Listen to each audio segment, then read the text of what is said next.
Hey everybody, welcome to the Sunday Show. We are live. Today is Sunday, March 9th, 2025. If you're watching us live, and if you're not watching us live, what were you thinking? Why didn't you tune in and watch this live? Then you can participate in the chat.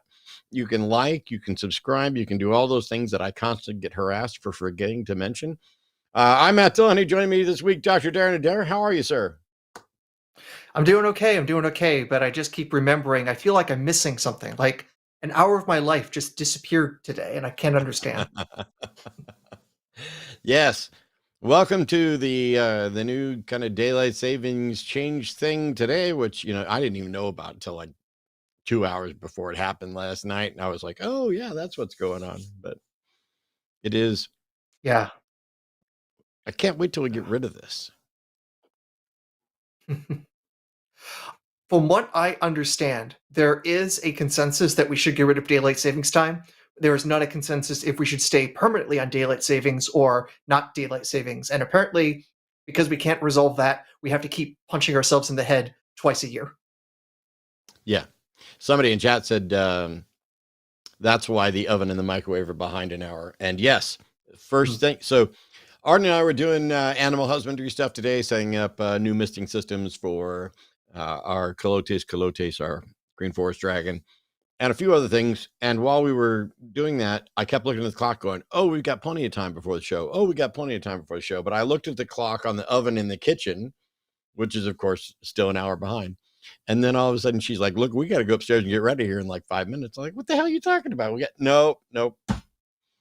So we are here. We made it here. All of you made it here. This is a call-in show, and we tend to focus on theists. We're going to jump right into calls here in just a minute. After I remind people, you can go to patreon.com/calltheline to join and support this. You can support us on YouTube, and you can go to linemerch.com as well. If you believe in a God, and it's any kind of God that you think you can demonstrate, that you think we should believe in as well, feel free to call in and explain to us, how you know that the God exists, how we can know that a God exists, why, what we've missed. There was a caller that was calling in to tell us we've already heard all the available evidence for God. So maybe we'll find out, we overlooked something or we didn't consider something strongly enough. Theists are always going to have priority on the Sunday show. And it doesn't just have to be, if you have some abstract, the universe is conscious and we're all a shared conscious and that qualifies as God, call somebody else. I genuinely am bored silly by untestable, unfalsifiable, the universe is consciousness and that counts as God. I'm generally more worried about the people who think there is a thinking agent, creator, sustainer that exists perhaps outside of space-time, whatever that means, who created everything, who governs everything, who is the answer for everything, and for whom we need to be doing something related to some afterlife. Those are the types of gods, the gods of classical theism, that I'm primarily interested in. But if you have some other curious God that is more than just, I feel this, or I'm going to redefine God this way. If you have some other God that we've overlooked, call in with that. We can jump in on it. We have callers queued up, and there's no sense in waiting. Let's just jump right into it. Mark is calling from Hello? South Carolina. Yes. Mark's pronouns are it, them. And Mark's got a number of statements here. It says, God doesn't know the future. And if I can prove an you can prove an afterlife, how close is that to proving God? And reincarnation solves the cruelty of God. I guess maybe, Mark, we should just do these in order. How do we know that there is a God who does not see the future? Well, let me back into that. Let me tell you how it works, and I'll get to how I know that at the very end. Well, if just the definition of free will, that would be a total fraud, a real weasel word. If he could see what the choices that man were going to make, if he could see what they were in advance, the most guy can do is guess at it. And Okay. the reason How that I good is know he at that, guessing? Yeah. First, well, just like a poker game, he does not know. He just has he's God. He has a good idea, how do but you know this? he doesn't know absolutely. How do you know? Well, because free will has no meaning. If God has, or if man has free will, that means that God cannot guess man's choices. Okay. He doesn't know. What makes you think we have free will? Well, it's in the Bible. You don't think so? Hey, I mean, that can be argued. Mark, That can be argued. Mark, let's pause. Okay. You said God doesn't know the future. And I said, how do we know that there's a God and that God doesn't know the future? And you said you'd back into this. And so your reasoning for God not knowing the future, if I understand this correctly, is that if God knew the future, there would be no free will. The problem with an argument like that is that you first have to demonstrate that there is free will. Then you have to demonstrate that there is a God and that God's knowledge would somehow violate free will. And you've done absolutely none of that. And when I stop saying, yeah. And when I asked you, well, I'm trying to. I'm still fucking talking. Why is this so difficult for you to wait till I'm done talking? We're just getting started here. Can I finish my thought so that this goes better? Yes. Yeah, please. Then when I say, I'll be better. Jesus fucking Christ. Are you done talking yet? Can I finish my fucking thought? Yeah. Cool. Please do. I don't need you to say please do. After yes, shut your pie hole. Are we good? Yes. Cool. When I asked how you know we have free will, you then said it's mentioned in the Bible. So now we've opened up a new door, which is not only do you think there's free will, but you think there's free will because you think it's written about in a book. So now to demonstrate this, you'd need to show that the Bible does advocate free will existing and that the Bible is correct. When I asked for a reason to believe something, you skipped past everything and ended up at the Bible. So we need to kind of start this with how do we know there's a God and how do you know what God does and doesn't know? And if there is a God who doesn't know the future, what else does it, what does it know? Try again. Okay. Well, God does know the present and the past, but not the future. And it's in the word. Don't say that the word, just because the words came from the Bible. There is no free will if God knows the future. Can we agree on that? No. Just from the words. Okay. Well, let me go at it another way. If I could prove an afterlife, how close would that get me to approving God? I have no idea. It depends on the features. It depends on the features of that afterlife. Okay. Well, let's say it's the one that people know about from psychic medium shows, where families call in and tell the family that they've contacted their dead relative. That kind of afterlife existing. Are you familiar with the skeptical criticisms of those kinds of shows? Yes. And what do you think about the fact that there's a combination of editing to show a lot of the misses, and the things that are hits are extremely vague, and after dozens of extremely vague things tossed out there to an audience that someone is going to connect to? Does anyone have someone who's dead that has a name that ends in M? The chances of that are like 95%. So it's like, oh my goodness, that is so amazing. It's like, no, it's not. This is just playing the numbers game and editing out the misses so that way it looks better on television. So if this is your way of proving the afterlife, I'm afraid you're literally being conned by daytime television. No, I can give you a specific spot on YouTube where the psychic John Edward, just look at him with on the Mark, show with John Anderson Edward, Cooper. Mark, John Edward is a fraud. It's been demonstrated that John Edward's a fraud. Even South Park referred to John Edward as the biggest douche in the universe. John Edward has not demonstrated that he's ever communicated with anyone dead, period.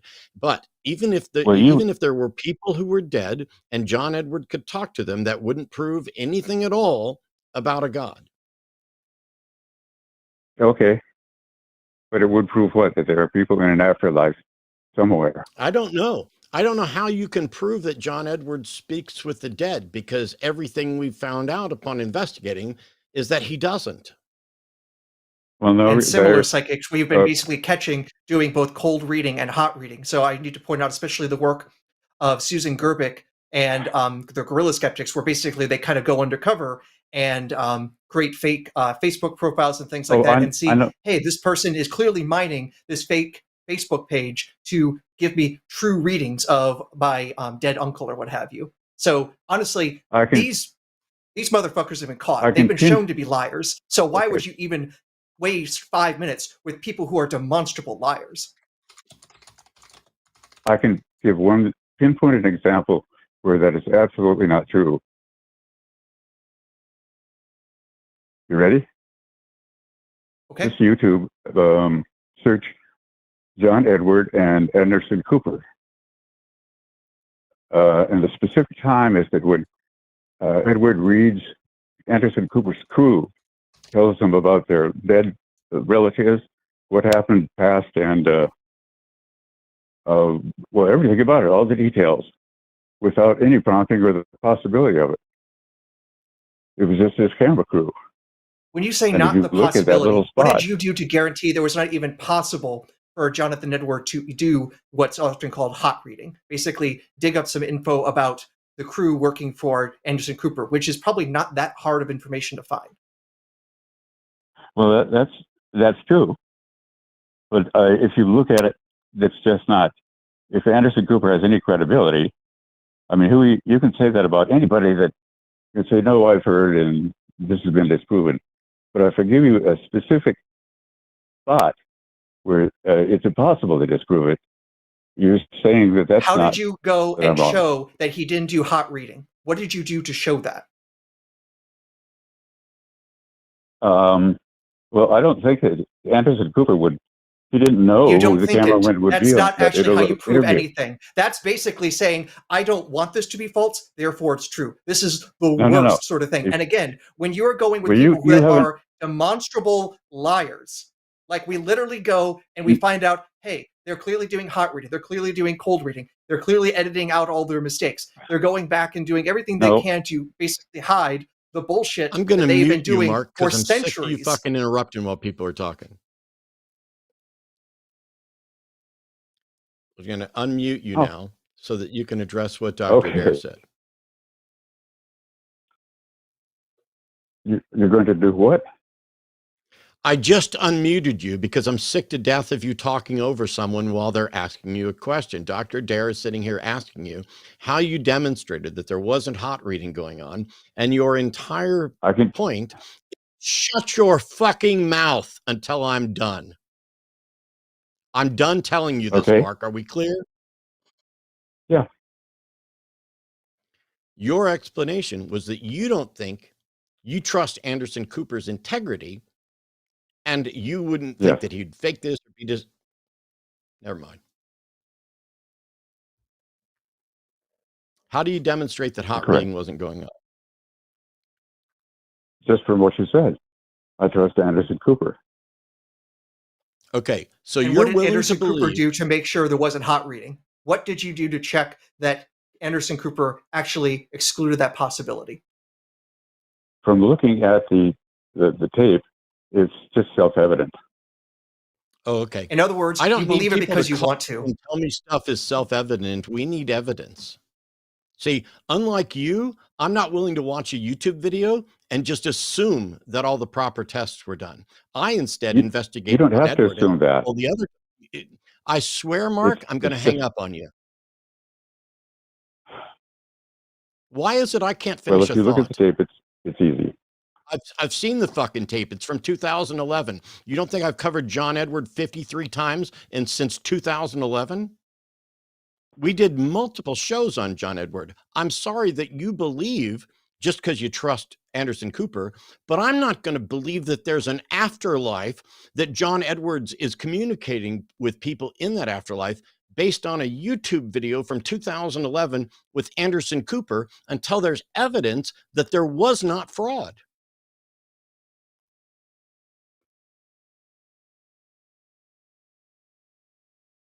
Well, I just that's a really impossible standard. Too Impossible bad. standard. So here's, but Mark, let's do a quick thought here. What do you think is more likely? Okay. All of physics is wrong, or Anderson Cooper didn't fully vet a guest? Or that he didn't what the guest? He Fully didn't vet. fully vet? No, I believe he did.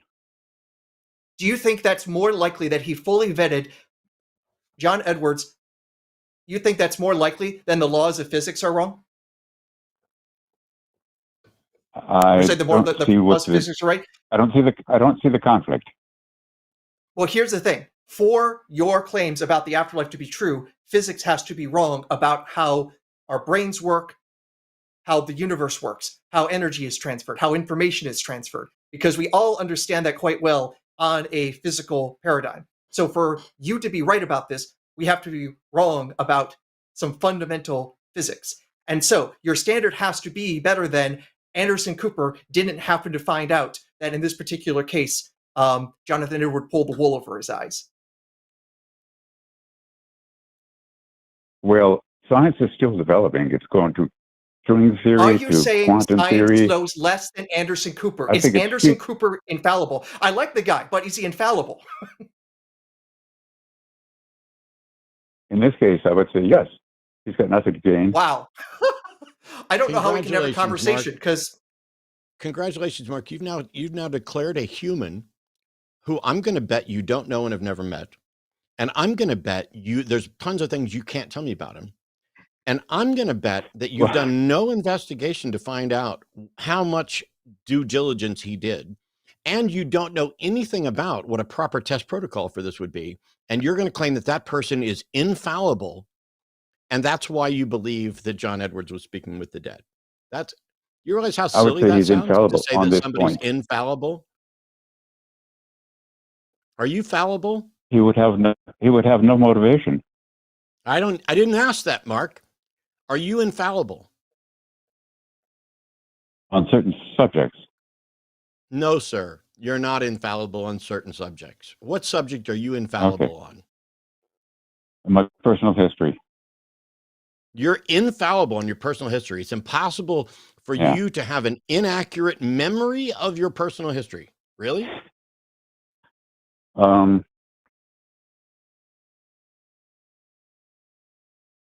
Yes. Cool. So are you familiar with the research of Elizabeth Loftus? Now, wait a minute. Now, but you're saying that you think science is infallible.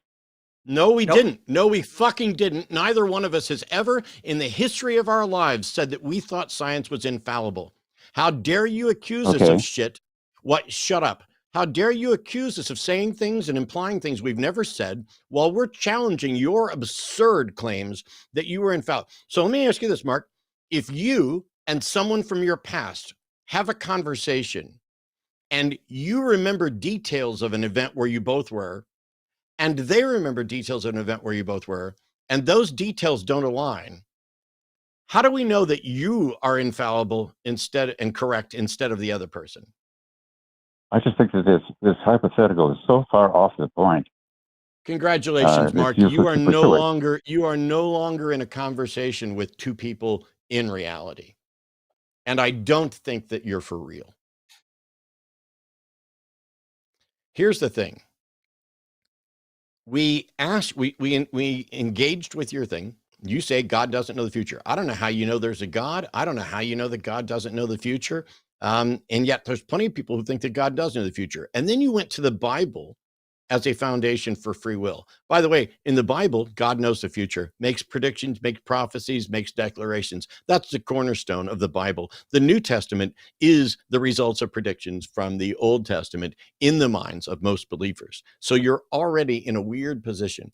But it wouldn't matter if the Bible said there was free will. That doesn't prove there is free will. And you haven't demonstrated that God knowing the future necessarily inhibits free will. But I would say that I'm not convinced that we have free will in the sense that you and others are describing it. Certainly, I don't think we have libertarian free will. May not have free will in any sense at all. But when I tell you that your standards are too low, your response is, well, those standards are too high. Well, that's not our problem. You are the one that's believing something based on spurious, incomplete evidence. I'm going to bet next to nothing about how to establish a proper test protocol to find out if someone is actually communicating with the dead or if they're a fraud. You need to look into Elizabeth Loftus' research. You need to look into James Randi's Educational Foundation and the number of times they've tested psychics and challenged psychics, including John Edwards and others. And you need, if you're serious, you need to learn good standards of testing something so that you don't keep falling for obvious frauds like John Edwards. I'm sorry that the standards are too high for you to prove that your beliefs are true and accurate, but those are the standards that are more reasonable. If you use your standards, then anytime Anderson Cooper interviewed someone who claimed to be a psychic and Anderson Cooper got fooled, you would also be fooled. What's your mechanism for making sure that you are not fooled? Because you think you are infallible on your personal history. And then when I point out a scenario where we'd have to find out whether or not you are fallible and how we'd know, you just say the scenario is absurd. So is there anything that you can demonstrate about a God? If you look at the tape, you will find that it is. I'm there's sorry, no way to Mark. predict My it. question was, is there anything you can demonstrate about a God? The afterlife, I think it. I'm sorry, Mark. I can My back into it question from was, there. I'm sorry, Mark. My question was, is there anything you can demonstrate about a God? Well, it comes up from the afterlife.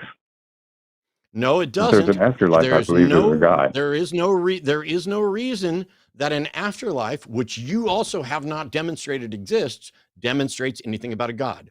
For the last time, and this is the last time I will ask, is there anything that you can demonstrate to us about a God, yes or no?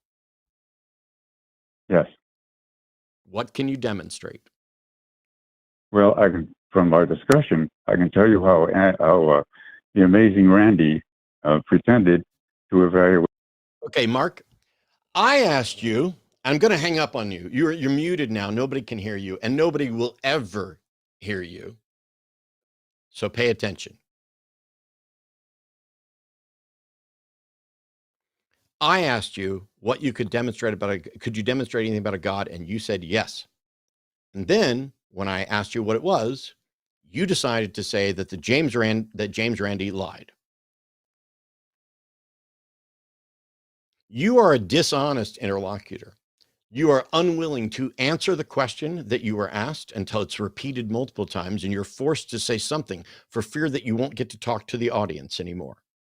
And then when pushed on what that something is, you deflect and you want to harass or disparage the memory of my friend who is dead, who did not, in fact, lie about John Edward. And you have absolute garbage standards of evidence. I'm done with this conversation, but Aaron may not be, because Aaron may see things in this that I can't see yet. So I have no more questions for you, Mark. Aaron, do you have questions for Mark? I'm ready. I'm a little bit confused about where you were going to be going with the late James Randi, but you Okay. do know that when it comes to the various $1 million challenges that go on there, is both sides agree beforehand to what the protocols of the test are going to be, right? Well, Randy did not. I saw him on Larry King Live.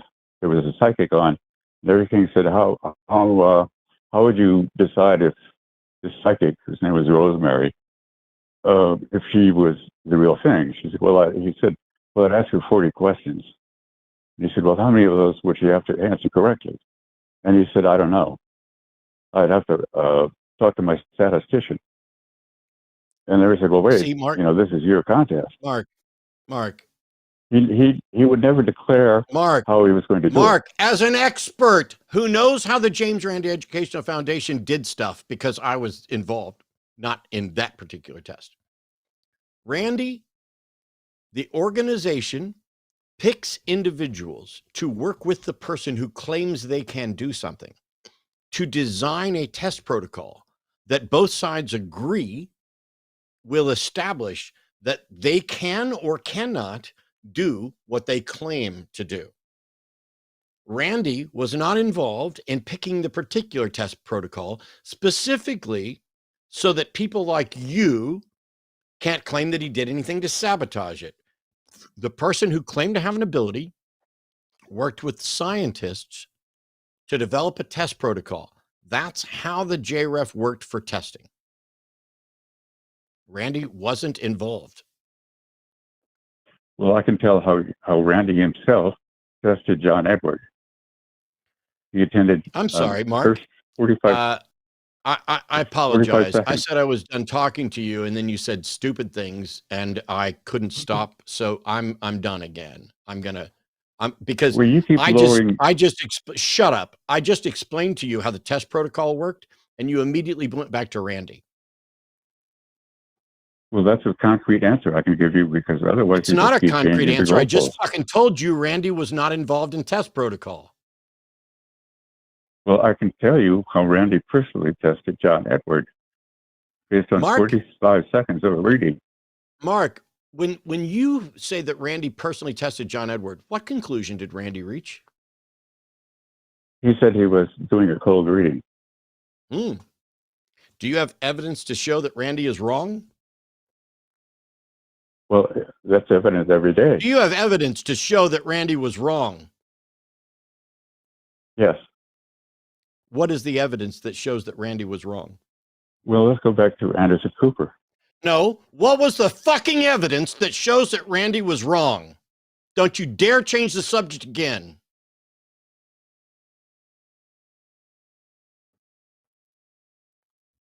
Well, the subject is John Edward gives. What is the evidence that shows Randy was wrong in saying that John Edward was using cold reading? What is that evidence now, or fuck off?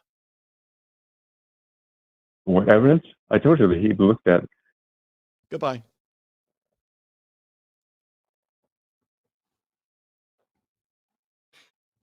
And I think for the sake of the audience, what would the evidence be that someone is using cold reading?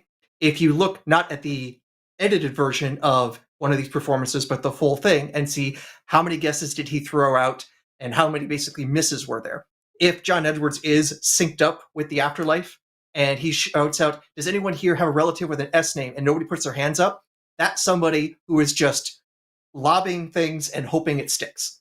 That's what you look for in cold reading. Vague things that are just kind of likely to hit someone somewhere and you still get misses anyways. That's a hallmark of cold reading. And guess what? There's plenty of tapes that show just that with John Edwards and other psychics if you go looking for them. Again, not the edited versions for YouTube where they cut out basically all the times where you see just how much of the show is just random guessing and you just happen to not remember or not show all the misses. Yeah. Meanwhile, what Mark Edwards was doing was not just cold reading, but hot reading. Now, Randy may have been wrong, but the point is you have to demonstrate that he's wrong. You don't get to assert that he's wrong or that he's lying. And by the way, Mark's standards of evidence are, I trust Anderson Cooper. I don't trust James Randi.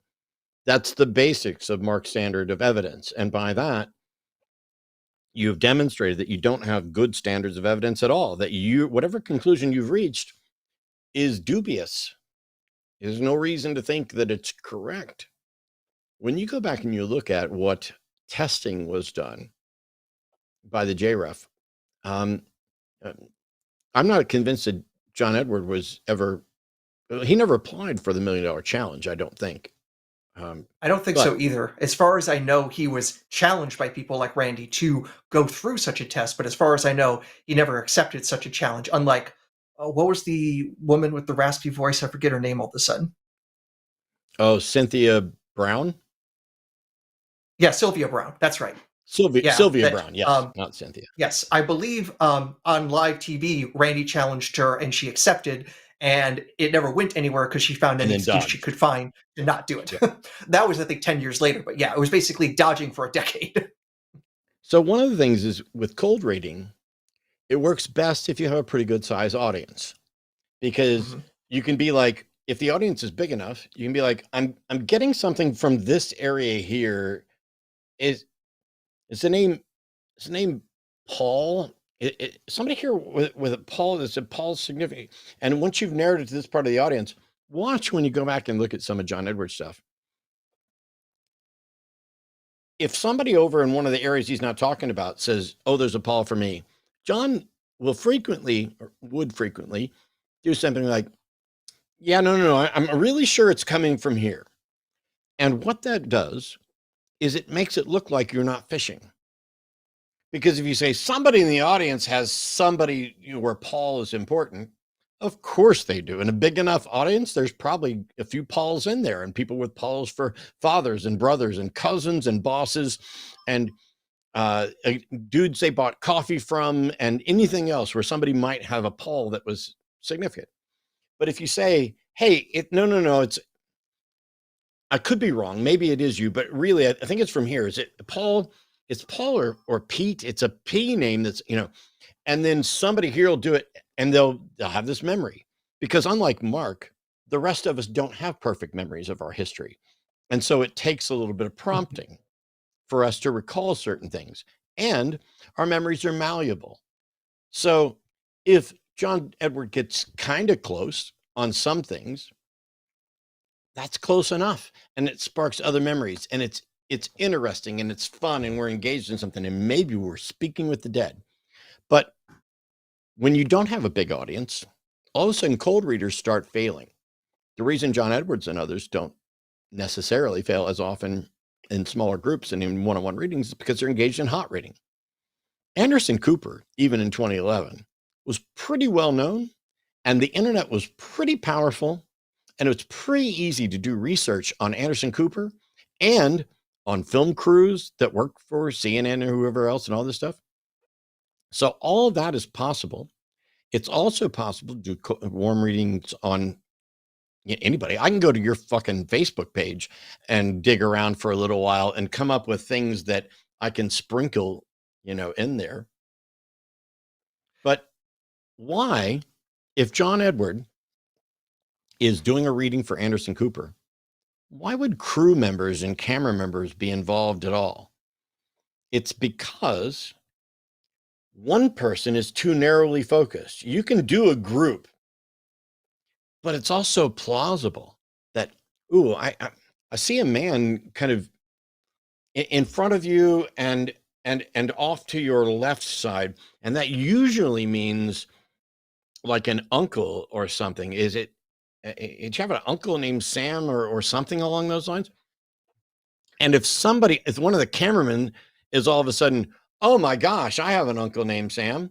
Oh, I'm so sorry, Anderson. I know we came here to do this, but there's other people in the room and I can't control how the energies come to me. And so I think I'm getting something for you. Hang on to that thought. We'll come back and check on that later. But I really want to focus. It looks like this is something that's happening to you and through you. And really, what's funny is that cold readers and hot readers make more substantive, clear statements than Mark made in almost the entirety of that call. There wasn't a cogent thought. It's Why do you think there's free will? Because the Bible says so. I mean, that's pretty clear until you look into, is that a reason to believe there's free will? Maybe there is, maybe there isn't. Maybe God knows stuff, maybe he doesn't. Maybe there is a God who doesn't know anything about the future. Maybe Mark's right. How do we tell? Because if your explanation is, I saw a psychic on CNN and I believed them, that means there's an afterlife, and that means there's a God. And then I believe we have free will. And if God exists and knows the future, then we don't have free will, which means that God exists and doesn't know the future. I understood your argument in its entirety, Mark, in the first couple of seconds. The whole point was to go through and show how flawed that argument is. But, all right, maybe we'll do better here. John, thank you so much for waiting. John's calling from Georgia. Pronouns are he, him. Says naturalism uses circular. Oh, this is different. I thought you were saying we already had all the evidence for God, John, but naturalism uses circular reasoning. Which is it? No, so my argument is, like I've heard you say that most, like 93% of scientists don't believe in God. I think I've heard you say that before.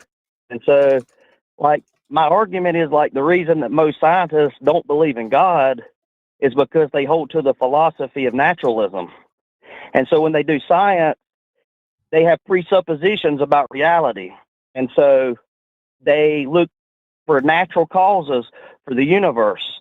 And they must exclude any supernatural because it's pseudoscience, unscientific. And so they rule out the possibility of God as a principle of science. And then they say science is the only way to truth. And they rule out the possibility of God from the beginning, and then they study the universe through those naturalistic lenses, and then they say there's no evidence for God.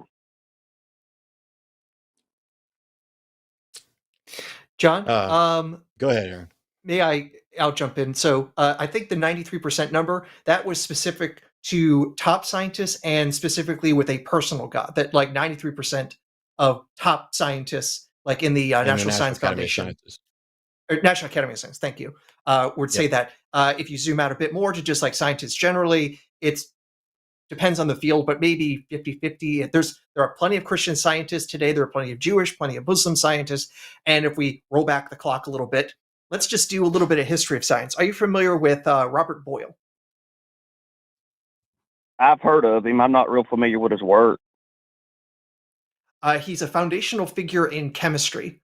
Basically, one of the early figures that helped like move chemistry away from its more alchemical, magical sorts of history. Like his most famous book is literally called The Skeptical Chemist. But he definitely was not skeptical of God. He believed in miracles. He believed in the miracles of the Bible, Old and New Testament. And he believed that you could potentially go out and test different versions of Christianity to figure out which one is the real one based on who does real miracles. So, would you say Robert Boyle was lost in naturalism when he was advancing chemistry? No. My point isn't really so much the scientist, it's just evidence for God. Like, so y'all ask for evidence for God on y'all show every week. The beliefs of scientists, so you actually did care about the individual scientists. So let's try to go through that. I'd like to focus on that because you're saying those scientists are being blinded, but I'm showing you, hey, wait a minute. Here's a scientist, clearly a Christian, but did all this awesome natural science and chemistry. Well, not all scientists are going to think that way. Some scientists are going to be open. So the way I see it, some people just use the philosophy of naturalism and they only allow the possibility of natural causes. Then some people allow the possibility of natural causes, but they also allow the possibility of intelligent designer. And then they study the universe and they use inference to the best explanation. But some people are not open to the idea of a God, like the Richard Lewontin quote about we cannot allow a divine foot in the door, even when it goes against common sense. So why do you think, though, that now most scientists don't look for non-natural causes? Because, as I'm pointing out, you go back a few centuries, the founding figures of modern science were believers, did believe in the supernatural, and even looked for the supernatural, and now they don't. What changed? So I mean, but that goes both ways. You got people that, because of the scientific discoveries, and I would argue that the modern scientific discoveries, like the telescope and the microscope, even points even more to an intelligent designer, because of the fine-tuning argument, because of understanding how DNA and how it works, and like the bacterial flagellum motor, things like that. That's even more John, evidence since for an you're going to be intelligent going through a bunch of designer. those things there, I want you back up. So again, your claim was that scientists are being circular, but I am also pointing out, if you actually back up and look at the history of science, it's the exact opposite. They weren't a whole bunch of atheists looking for natural causes to keep God out. It was mostly a bunch of believers doing science and realizing, hey, natural causes seem to explain things. And every time we had some belief in a supernatural cause. But let me give you an example. The really smart dude by the name of Isaac Newton, you've definitely heard of this guy, was a Christian, though a heretical Christian at the time. He didn't believe in the Trinity at a time would have actually gotten him killed, but he did foundational work in gravity. And when he applied his work to planetary motion, realized, hey, it can explain like why Kepler got his laws of motion of planets around the sun, etc. But also said, hey, I can't get this to stably keep the solar system not flying apart. And so basically believe God had to come in and effectively fix the solar system so that way it could stick around for a long time. That was basically Newton and Newton's followers' conclusion about the natural world and God's involvement in it in keeping the solar system stable. But we don't believe that anymore. Why is that? Do you know, John? Well, I mean, it just depends on what kind of view you have. I mean, like Doesn't the depend on God what of the view. gas Why is argument. it that scientists think originally God was necessary to keep the solar system stable, and now we don't? I mean, like I said, I don't know the point you're getting at, but I believe that God created the universe for it to be able to operate itself. Like, God's not controlling everything. He made it with natural law so it can operate within itself. What's your evidence? But I don't know what the That's point going to you're be trying to make. contradicting you on some other points here. So here's the thing. What I'm trying to point out is literally scientists went from believing God directly involved in the natural function of the solar system and not doing that. And the main reason was continuing to do science and said, hey, this is actually unnecessary. In particular, with the efforts of another mathematician and physicist by the name of Pierre-Simon Laplace, French guy, late 18th, early 19th century, basically comes up with a way of doing an approximation of Newton's laws. So that way it's actually mathematically possible because when you have three or more bodies in gravitational interaction, you can't solve it analytically. He comes up with an approximation method and shows, hey, using this method, we see the solar system over long periods of time is stable. And allegedly, he had said to Napoleon, I have no need for that hypothesis. In that case, I have no need for the God hypothesis, allegedly saying that. But basically went from, hey, we need God so the solar system to work, and realized, actually, no, we don't need God for that. It is completely explicable on there. And this has been kind of the history of science. Originally, someone might have believed something about the supernatural being true, and then more science was done and realized, actually, no, that hypothesis doesn't work, isn't necessary, sometimes even just flat up proven to be wrong or fraudulent. And this has just been going on for centuries, and we see the failures of supernatural claims over and over and over again, and the amazing success of naturalistic claims, and succeeding and advancing us and building on that and seeing a consistent worldview build up from doing that sort of science with naturalistic explanations. So I would say that's why most scientists are there, because they look at the history and said, well, this worked, that thing over there didn't work. Why are you telling us to go back to the thing that failed every time? Well, that would be people that believe that God used magic to make the universe work and that he didn't create mechanisms and systems that function and that actually make sense. I mean, well, that means everything's consistent with naturalism. If everything follows without supernatural intervention, then that means your God doesn't actually do anything. It's just all running on nature. So all your stuff about the bacteria flagellum and things like that is pointless, because for you to be consistent, you have to then say God did not develop that sort of mechanism and it developed naturally. And so the whole intelligent design argument you just threw away. So out of consistency, you can't be an intelligent design proponent. I don't see the point you're making at all, because like, so when you My point is examine you're the universe, inconsistent and you threw out a bunch of buzzwords all of a sudden and didn't realize, hey, your entire worldview is a big mess of things because you've been following a lot of creationist propaganda. That stuff about the bacteria flagellum was found to be a bunch of bullshit in a court of law, let alone among scientists. okay, let me ask you this. So, I mean, I don't know what you mean, but I know a bacteria, it's like an electric motor. It has a rotor, a stator, a drive shaft, a universal joint, a propeller, rings, a clutch, braking system, 100,000 revolutions per minute, a water-cooled motor. I mean, is that facts? Do you agree with that?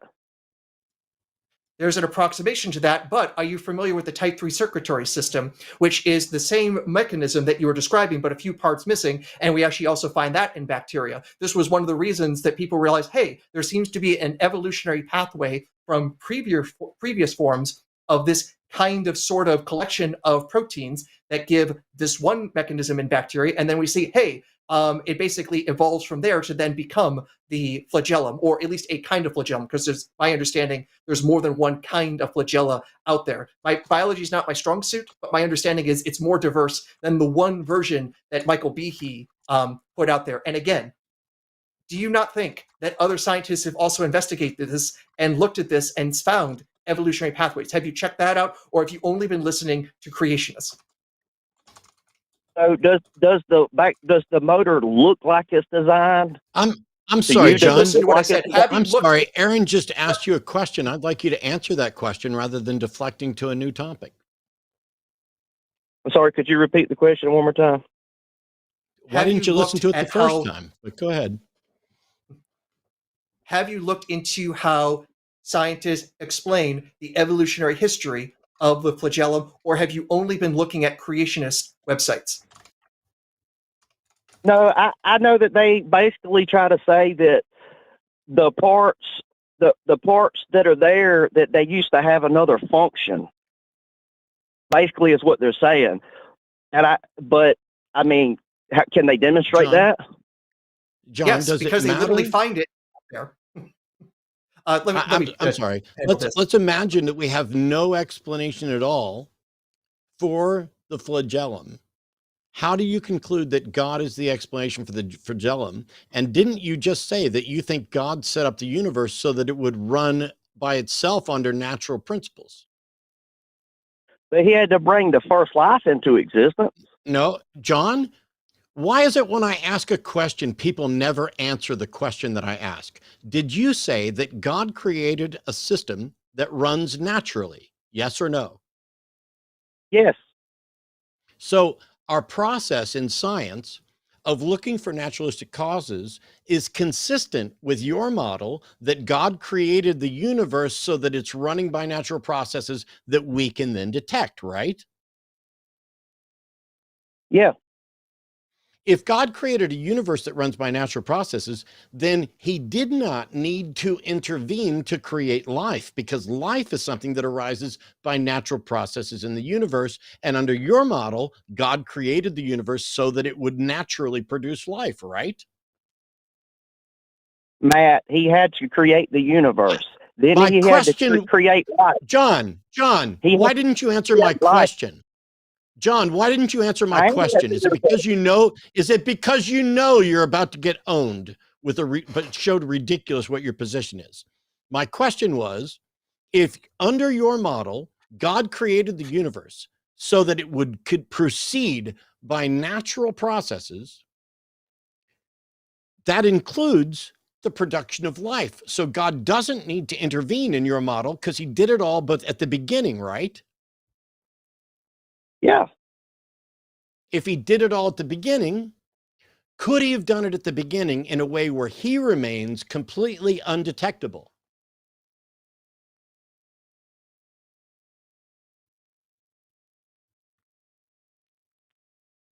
I mean, I don't get what you're saying, Matt, because Okay, it's John, through these do you speak discoveries that English? you Do you speak English, John? that he remains undetectable. Of Do course, you we can't speak see English, God.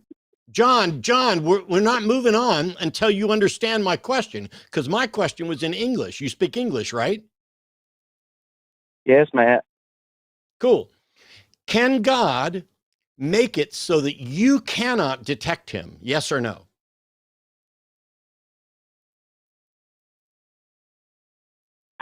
I don't know. I don't agree with that. Oh my God, John. I just Because asked you a yes. Shut up. God would assume Shut up, John. common John, stop talking and interrupting me. I'm trying to ask you the question that you say you don't understand, or you didn't say you don't understand it. You don't agree with it. I'm not asking you whether you agree with it. I asked you, is it possible that God could make it so that he is undetectable to you? Yes or no?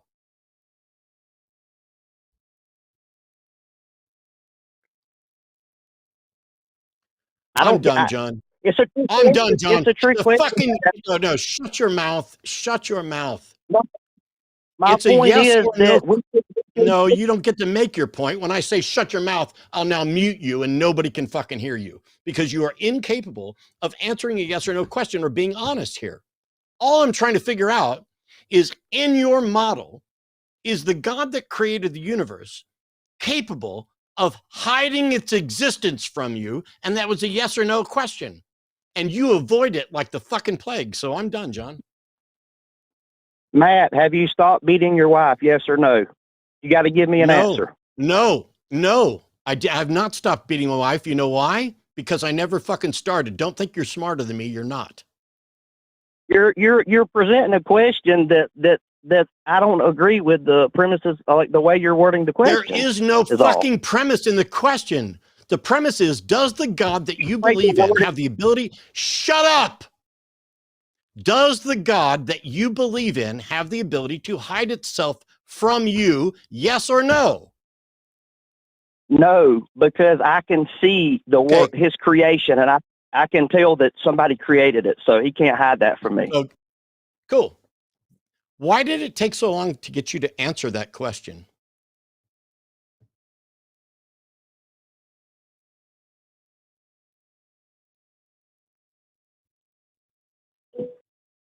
I'm still waiting. Do you really want me to answer that question? Yes, John. I want you to ask why you sat here and lied and pretended that you did not understand the question and then finally fucking answered it. Why you didn't answer it the first time?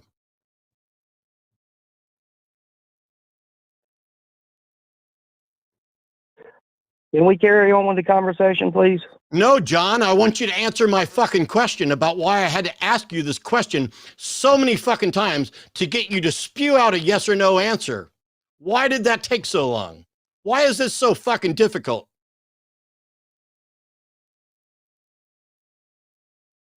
Why can't we have a... Okay, I'm going to mute you, John. You get exactly one more opportunity to answer the fucking question I've asked you. Because if you don't, it will be 2 or 3 times now that I have asked you questions repeatedly that you avoid and then answer.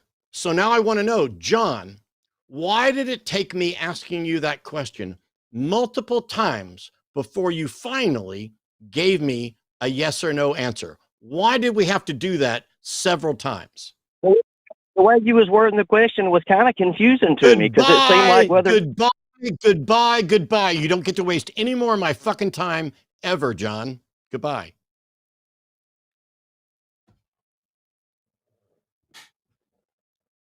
I don't get this. Maybe I do. Maybe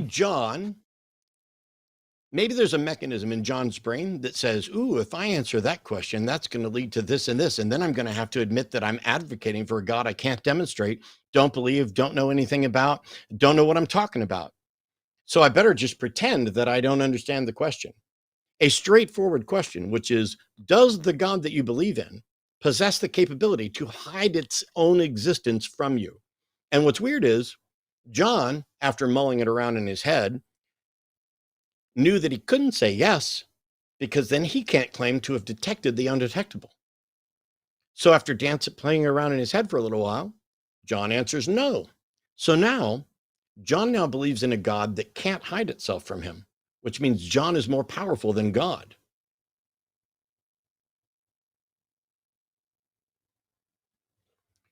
I don't understand when we're having these conversations, the only thing we want is to figure out which one of us is wrong and have some kind of understanding.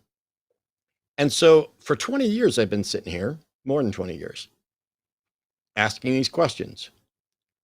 I'm kind of good at it, not perfect. There are people who are better, which is why I have co-hosts. Aaron's going to cover all kinds of stuff I'm not going to cover. That call would have been different because John's objection about science was that scientists begin by assuming that only natural causes exist and there must be a natural cause for the universe. But that's not true.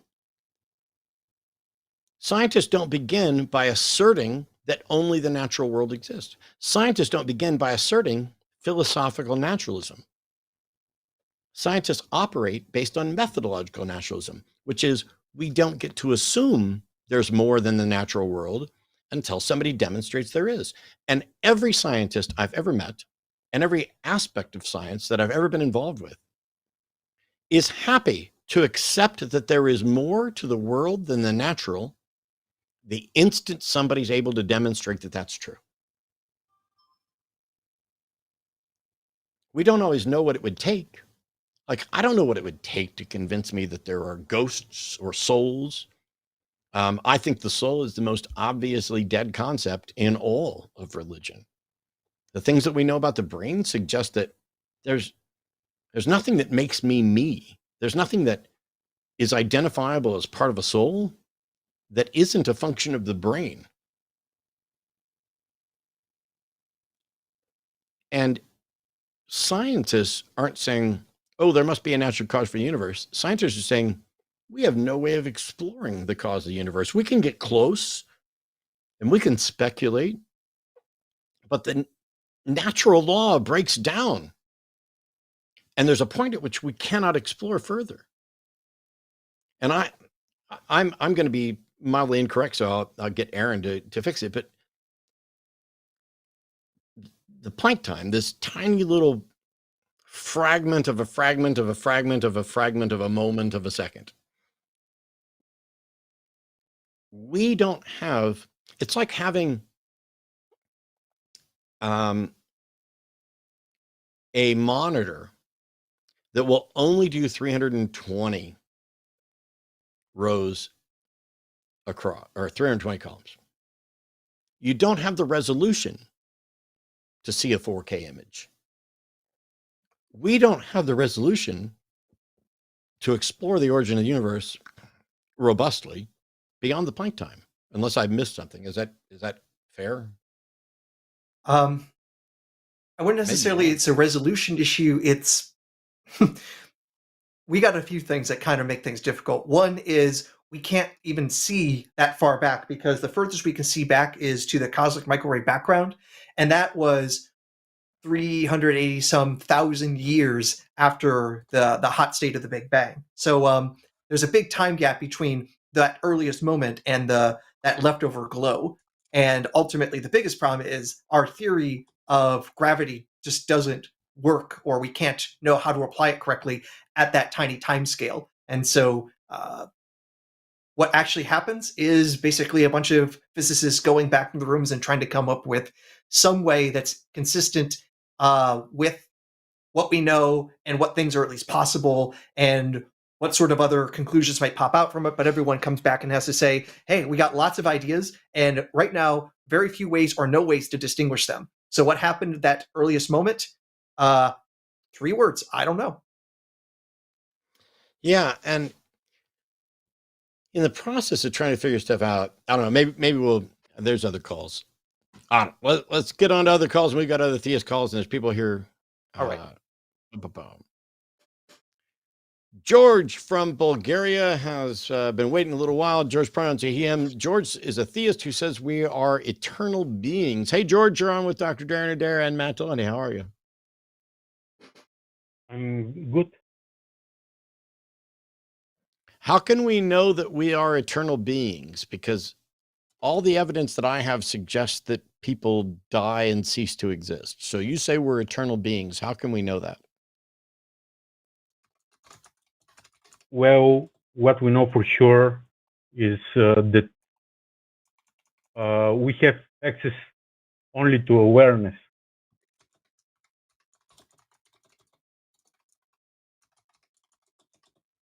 So Did you get if that? we have limited awareness, how do you know what we're not aware of?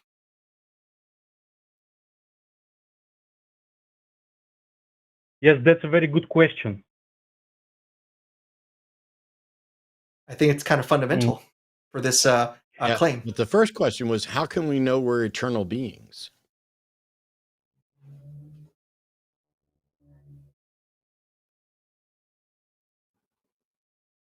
I have it on very reliable authority that I am at least not eternal into the past. I can call my mother right now, and she can claim on the air, if need be, that I was born on a particular day and did not exist before then. Well, first, I might say something about the double slit experiment. Why? So, What? I'm really, really, really confused. I'm going to shut up and listen, but I'm going to say from the beginning, I do not understand how, when we're asking, how can we know we're eternal beings, why anybody would refer to the double slit experiment. But go ahead. So I'm intrigued. so no tricks, but the double slit experiment shows us that each moment is a new universe.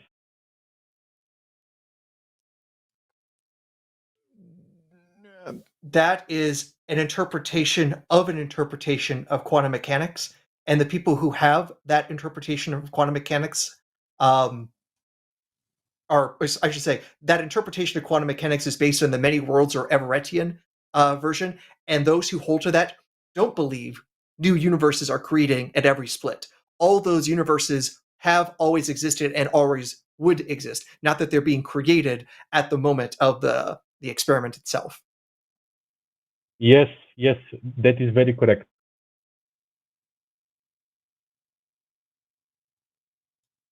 So what is the relevance to this interpretation of quantum mechanics and apparently our immortality?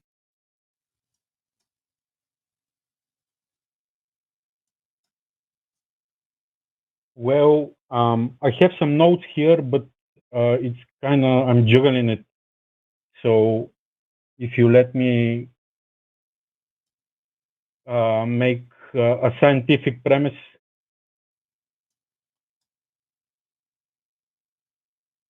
So that's the best kind of premise. So if we take the premise that everything is aware, it has awareness in its own way. All right, then I'll have to stop you right there, because that very first premise I don't agree with. Rocks don't seem to be aware of anything. Atoms don't seem to be aware.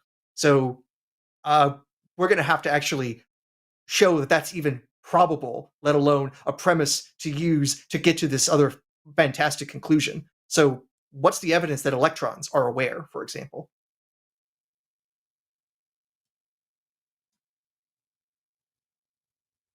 No, the premise is that they are aware in their own way. But here's the thing. That's your claim or your premise, but I don't agree with that premise. How do you justify it? Let me say the theory. So if everything is aware in its own way, we have God on the other hand, the one God. Well, here's the thing. We can have a theory based on premises that are false. How do we know this premise is actually true? Because everything built on false premises isn't going to be reliable. So we have to resolve this question before we talk about the 1,100 things that we're going to build on top of it. If we build on sand, the building's going to fall down. So what is it that justifies that electrons are conscious? How do we know that we're conscious? So I directly experience my own consciousness. I have no idea whether you're conscious. So all I can say is that I appear to myself to be conscious in every way that I could possibly detect.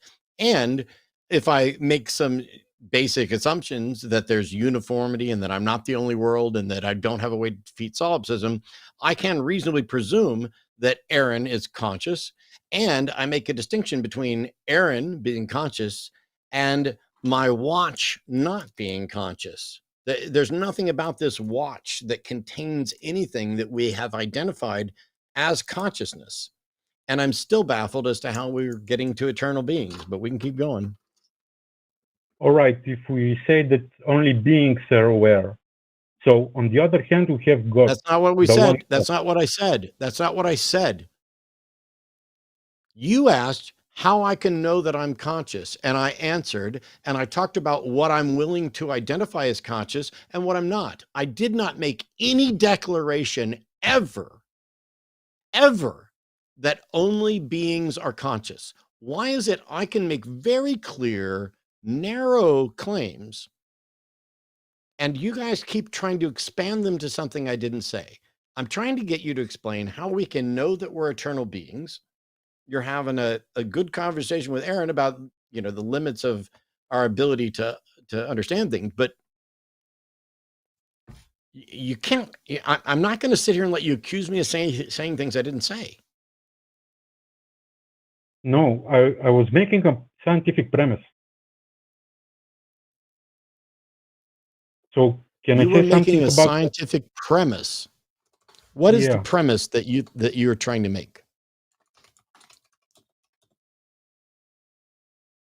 I'm trying to look at the one God with his qualities and the definitions we Okay. give him.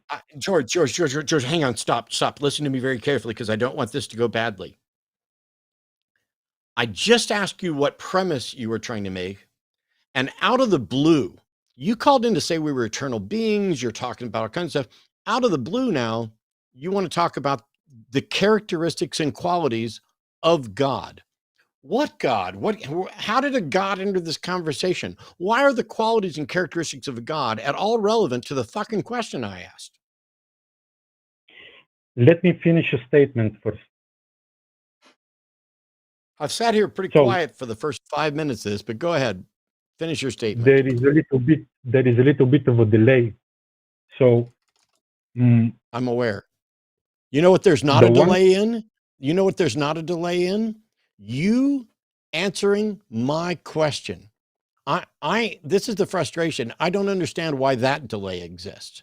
I had a question at the beginning of this, which is you're claiming we're eternal beings, and I want to know how we can know that we're eternal beings. And as far as I can tell, in the last 8 minutes and 17 seconds, we have not come anywhere close to how I can know that I'm an eternal being. So please try.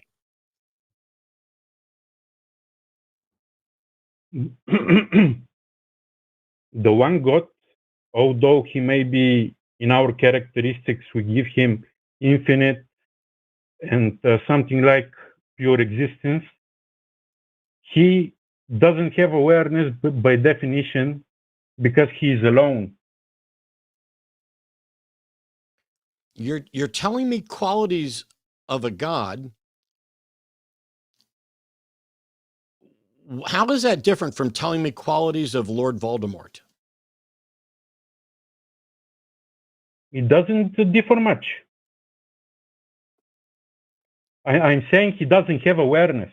He's alone. How do you know that? By definition, by looking You don't get to define at, a God into it. You don't get to define a God into existence. but it's a scientific premise. It's not a scientific premise. At Aaron, best, help this is me out here. metaphysics. George, again, if we want to make this argument, we have to start with premises that we all agree on. And you are talking about a version of God that I don't even think most Christians would agree with, because so many people here in the US talk about having a personal relationship with God. That would require God being very aware of subjects like ourselves. So I honestly don't even know where you're coming from. And my knowledge of Christianity in Bulgaria is extremely limited, but I don't think that's part of normal Eastern Orthodoxy either. So we're off on 12 different tangents. So my beliefs are fundamentally, New Age. New Age? Okay. Yeah. Okay. So chuck I don't all care those what other category religions they're in. then for this. I don't care Okay. if they're true. All right. So I'm You also want to know? also so really confused because before you were trying to argue, it seemed like that even elementary particles have some form of consciousness, but God doesn't, which sounds so baffling to me because, again, 99% of people are going to say that God definitely is conscious and aware of things. In fact, might know everything. That's a common premise. And you're making God even less aware of things than electrons. I am really at a loss of like what metaphysics you are in right now because this seems extremely personal at this point. So let me say this: by definition, things that exist have to exist, and things that don't exist can't be.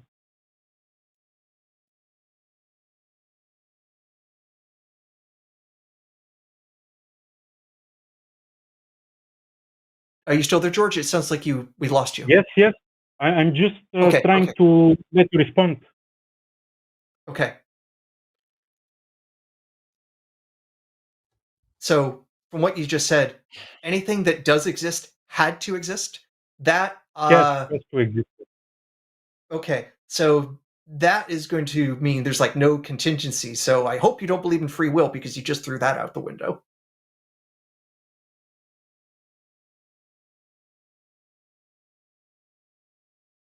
I have some notes Nonetheless, here. I get the feeling we are so far away from the original thing. Yeah. As far as I can tell, I was born a finite number of years ago. And looking at myself in the mirror, I can tell I've got a finite number of years left. And I've got plenty of people who have gone before me who have also shown me that after so many years, the body shuts down, the brain decays, and anything that I ever considered a part of that person is gone except for whatever memories I have of them. As far as I can tell, you and me and everyone else are stuck being finite. How are you going to show that that's not the case given the 100 billion cases of dead people in the ground staying dead?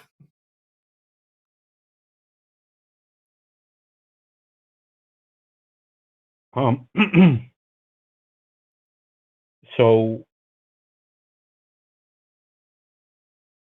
excuse me a moment. Okay. These questions arise in a time-space reality. They arise in a time-space reality, a physical reality where we have self-imposed limitations. Self-imposed. Yes. So the only reason I can't flap my arms and fly is because I don't believe hard enough? Yes. Practically, that is right. Okay. Your name might be George, but now you make me think you're Peter Pan. We just need some fairy dust and have a wish in your heart and think happy thoughts and you can fly. How do you prove what you just said? Is there someone out there who does believe hard enough and can fly? Jesus. From what I can I'm not tell, aware Jesus that is somewhere any between Jesus dead and very exists. dead. I'm not aware that any Jesus exists, nor am I aware that Jesus can fly. And how do you know Jesus can fly?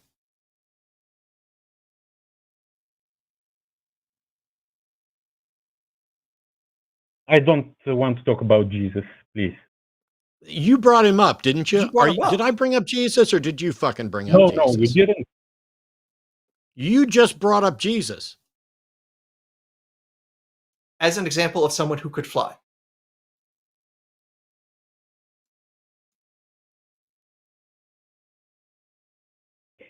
I only have some notes written down. I don't have something tangible to prove you all. I don't You get it? care what you have written down. I care what you think and what you can demonstrate. Did you just show up with a script and think we were just going to follow it and not ask questions? You claim Jesus can fly. I don't know how you know that. How Do you think you're going to be able to just make assertions here and we're not going to challenge them? No way. Then why would you claim that Jesus can fly if you can't demonstrate it?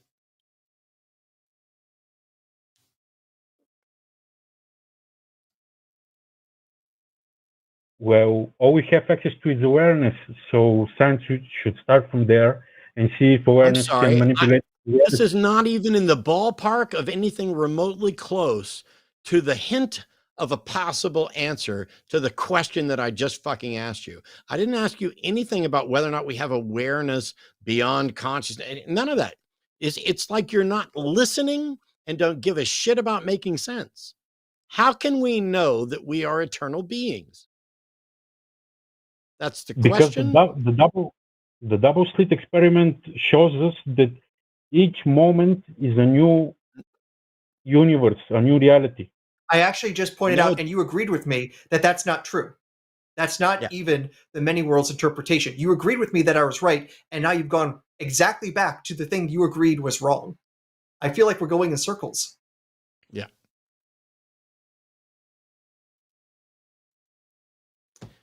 Go figure out a new script, George, and call us back. Think about the questions we asked that you didn't answer. Come up with answers to those and call us back. Excuse me. Have you heard of channeling? The what? I did not hear that well. Have you heard of channeling? People channeling other beings from outside. I've heard of it. I don't have any evidence that it is in fact real. However, George, we're not moving on to another topic because I guarantee you what's going to happen is Aaron and I are going to ask you questions about channeling that you're not prepared for. And then we're going to have gone through one topic where you had no answers to questions because they weren't on your script. And then we will have moved on to another topic where you won't be able to answer questions because they're not part of your script. So go back and listen to this call, listen to the questions we asked you, come up with answer to those questions, and then call us back. But we're not starting a new topic. All right. Have a nice day or night. Thank you. You too. Thank you. Yeah, it's if I can, I think we can connect this call to the previous one. Because he brings up channeling, and then I remembered James Randi married a channeler. That his husband basically was part of an early stunt, if I remember correctly.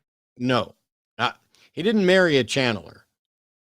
His husband pretended to be a channeler. That's what I mean. Yes. Okay. Yes. As part of that's why I put it in quote marks. Yeah. Yeah. Okay. Yeah. So I was just like trying to connect this to the previous caller because like we know something about channelers is that fake channelers and real channelers, as far as we can tell, look the same. The only difference is the fake ones get caught and the real ones can't be shown to be real. All right. Yeah, it's okay. Let's try this again. Kyle is calling from, is it Michigan, pronounce or him? Or is it, no, Minnesota's in, man. So it's in Michigan. That's Michigan. Kyle thinks there's room for God in the universe because he's the creator of it. How do we know any of that, Kyle? Well, I think our existence here is pretty evidence of God. Okay, and we don't. So when I ask a question like, how can we know this? Just asserting what you think is definitely not a way that we can know it, right? Well, yeah, but I don't think your opposing answer will give any facts to the evidence either. I'm sorry, but you're the one making a claim. You have to substantiate it. I don't have to prove you wrong. I don't have to have, you may have a claim that's ultimately untestable and unfalsifiable. So I'm asking how we can know any of that's true. I gave you every opportunity to say, we can know there's a God because, and we can know that he's the creator of the universe because, and instead you just said you think it's self-evident and we don't. So what method or mechanism can we use to show whether you're right about there being a God that's a creator, or whether you're wrong, or whether we can't reach that conclusion yet. But I'm saying I think that creation itself is the evidence for the creator. Kyle, it's like you didn't listen to a word I said. I'm aware that you think that there's evidence for the creator. I'm aware that you think the existence of the universe points to a creator. I'm asking, and we don't think that.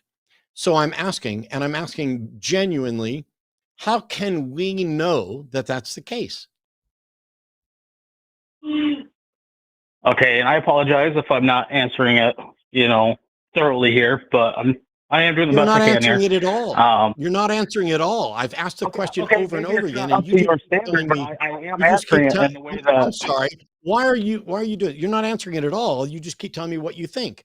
I'm asking you, how can we know whether or not there is a God that is the creator? If you say it's self-evident, that's not a way of knowing.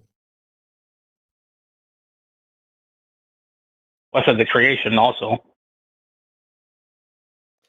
This So you're just going begs to the ignore my question: how do you question and know try and that this fucking world nitpick over was created? one word? I mean, that's literally the creation is evidence of the creator. Oh my And you God, beg the Kyle. question.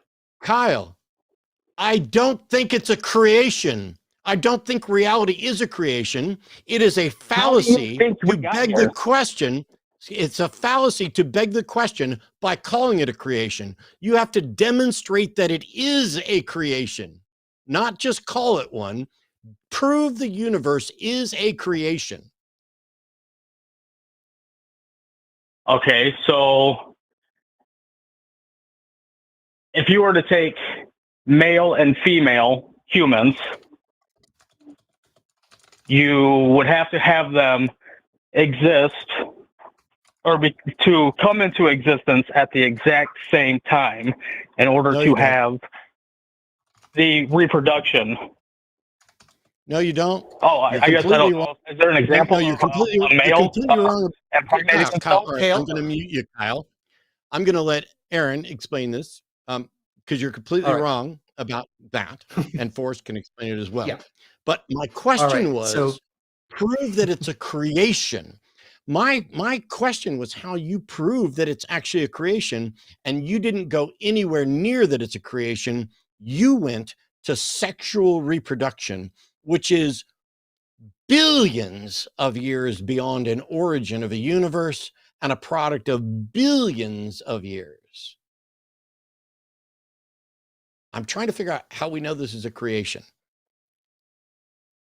Kyle, are you suggesting that the existence of sex proves that we live in a created universe? So I wasn't necessarily trying to just narrow in on sex itself.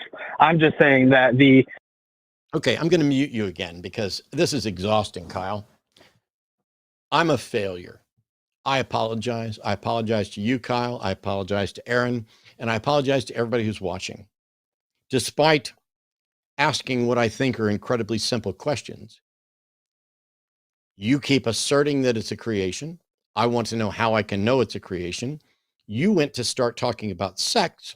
And then when I asked you a very simple yes or no question, which was whether or not you're claiming that the existence of sex confirms that we live in a created universe, you avoided that question as well, a simple yes or no question.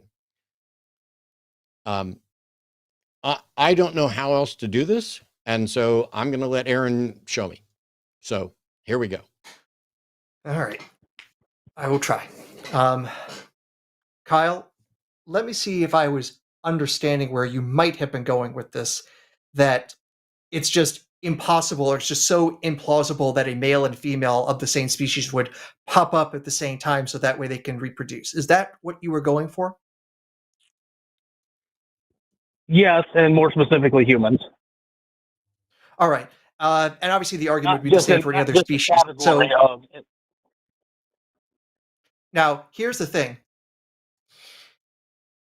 No biologist that I know of with half a brain thinks that species just pop out as an individual.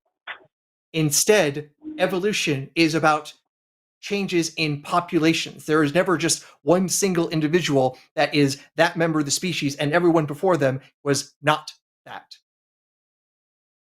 So your idea of what is needed for the perpetuation of a species requires profound ignorance about the entirety of evolution, evolutionary history, evolutionary theory, biology generally. Okay. Was that all? Can I chime in now? Okay. Then how come if with that statement that you just made, how come you're not seeing the possibility of that today? Possibility of what? Okay, so you're saying that if I understood you correctly, you were saying that if, creatures of somewhat of the same species, I guess, or not species, like if the two different species mate, they're going to kind of come up with something else. Is that what I was understanding? No, I don't think you were even listening at all, honestly. For one thing, the whole point of species is they can't interbreed.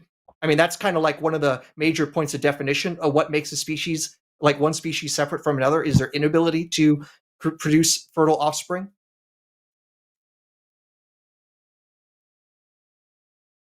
But more importantly, it's not individuals that evolve, it is populations that evolve. There is no one member of the population that is just suddenly one day, oh, I am different from everyone else and I am a completely different species. Oh, I really wish I had a girlfriend, or I wish I had a boyfriend. That does not happen. No biologist thinks that happens. That's not how population genetics works. That's not how anything works.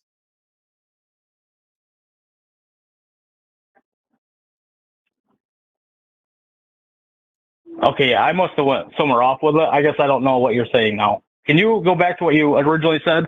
Maybe restart there, and maybe I can follow along again. I'm sorry. I definitely took it somewhere else. My point is that your conception about like how species emerge is completely bereft of any knowledge of how the science actually is. And because it is so divergent from all scientific knowledge, you need to basically step back and start over. And you definitely can't use that as a premise for arguing that we live in a created world, because you literally don't know anything about this world, biologically speaking.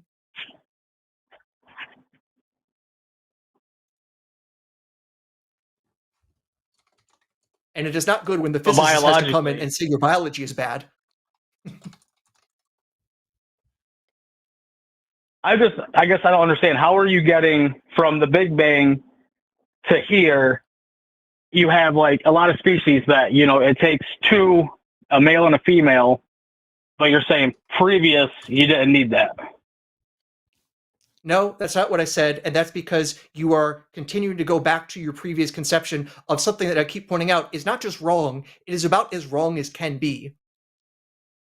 It was never the case that there was ever like one male and one female of any species that was just popping out from nowhere. Always in evolution, it is populations of very similar creatures with maybe slight differences in some of their phenotypes. But here's the thing. I have relatively brown hair. Does that make me a different species of human because my hair is brown and other people are blonde? Probably not, right? That's the sort of divergence differences that you see in populations, and perhaps for some reason one member or members of that population have a trait that makes them more likely to reproduce, and that trait then becomes more prominent, and over time that trait ends up dominating, and lo and behold, that's pretty much all of what evolution is, at least natural selection wise. I'm simplifying a lot. I have a couple of thoughts that might actually be helpful. Please. Are you aware, Kyle, and I apologize, are you aware that there are species that reproduce asexually? I am. That's why I pointed out specifically I wanted to just talk about like humans, because I know there are some that can do it. Christ. Are you aware that there are species that reproduce asexually? Dude, I just answered your question. I said yes. I No, am you aware that that is a fucking possibility. no, you didn't, Yes, Kyle. I did. It's a Run the tape yes back. or Run the tape it's a back. yes or no question. I didn't say yes or no. I said yes, and I said yes. I am aware of that. Okay, I'm going to mute you, Kyle, because when I'm asking a question that's a yes or no question, I'm building to a point to try to teach your dumbass something because you don't understand biology and you don't understand how to have a conversation. Just say yes and let me move on to the next point because I'm building to something. I literally interrupted to say that I thought I might have something here. So I'm asking a clarifying question. Are you, because you don't understand biology, are you aware that there are species that reproduce asexually? You can say yes.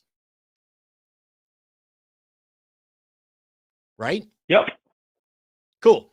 There are species, even sexual species, that also reproduce parthenogenically. There are lizards that are entirely filled with lesbians, etc. The issue here is what evolved first. After we get to a point where there's life, what evolved first?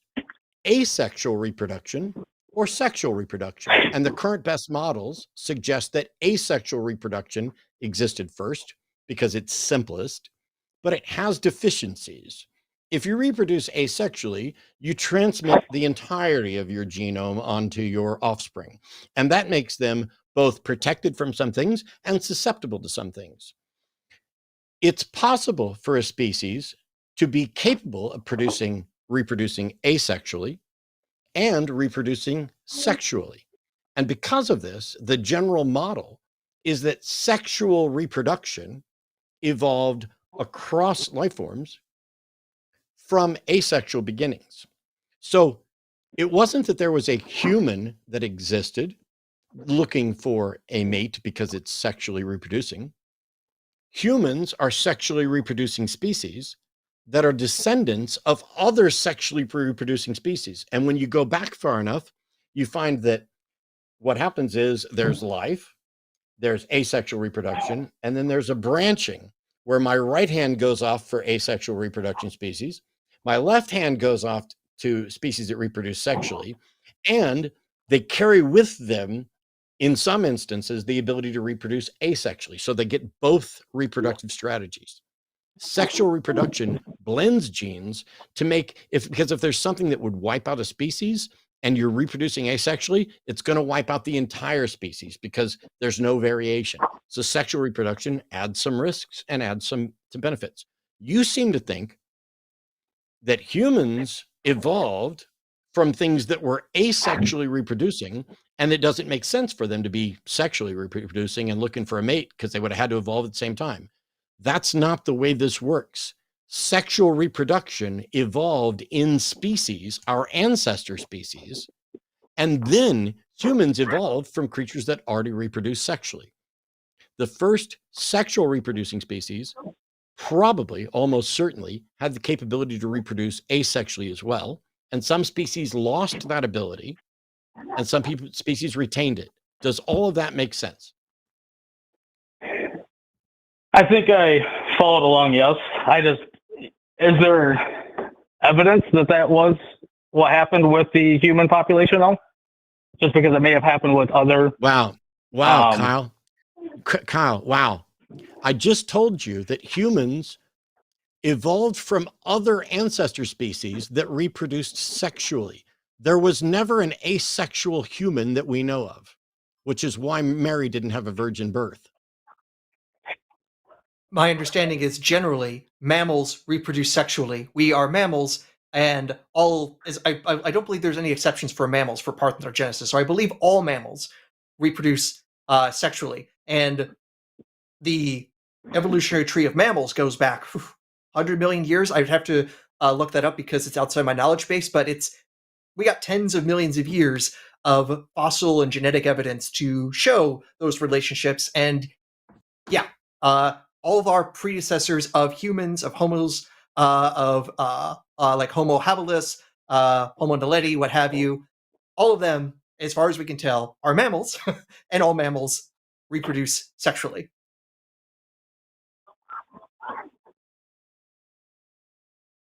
Can you repeat that last part one more time? It's my understanding that all mammals reproduce sexually.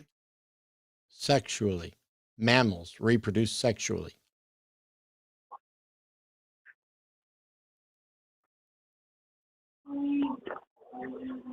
Okay, all mammals reproduce sexually, meaning they have to have a male and a female.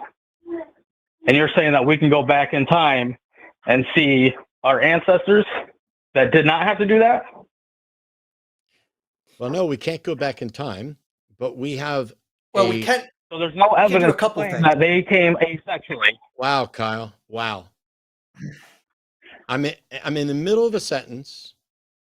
Aaron and I are trying to explain this, and your response is to interrupt to say there is no evidence. Do you care, Kyle, if your beliefs are true? Because you don't seem to be interested in learning about how to find truth. I am. I just don't think that you guys are basing it in fact. I think you're basing it more in theory. I don't care what you think, whether we're basing it in fact or not, Kyle. The fact is, and we're demonstrating it, even though you don't believe it, you don't understand biology or sexual reproduction or the history of sexual reproduction. And Aaron and I have a slightly better understanding, nowhere near as good as what Forrest would be. I'm not doing this for your benefit anymore, Kyle, because I think your mind is completely closed.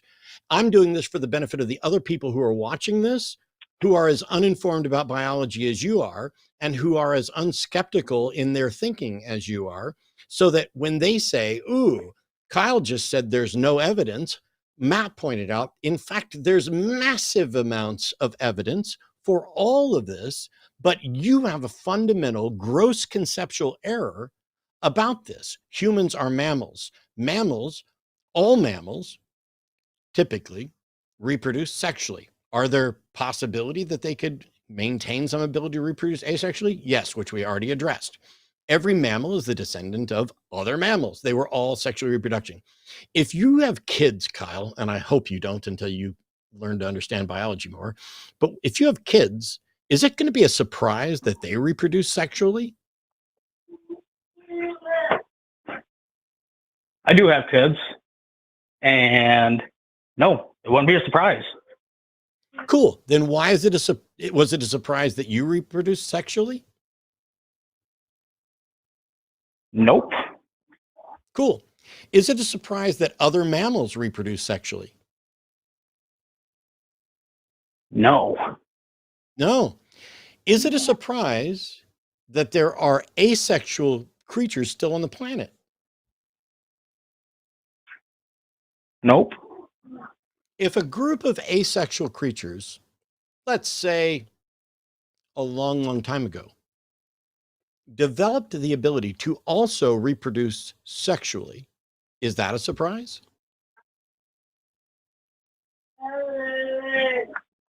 Say that one more time. If we find out that long ago in history, some creatures that reproduced asexually could also reproduce sexually, is that a surprise or confusing? No, because I believe that actually, I think that exists today, don't it? That some animals can do both. Well, at some point, there was some point in time when there weren't animals, right?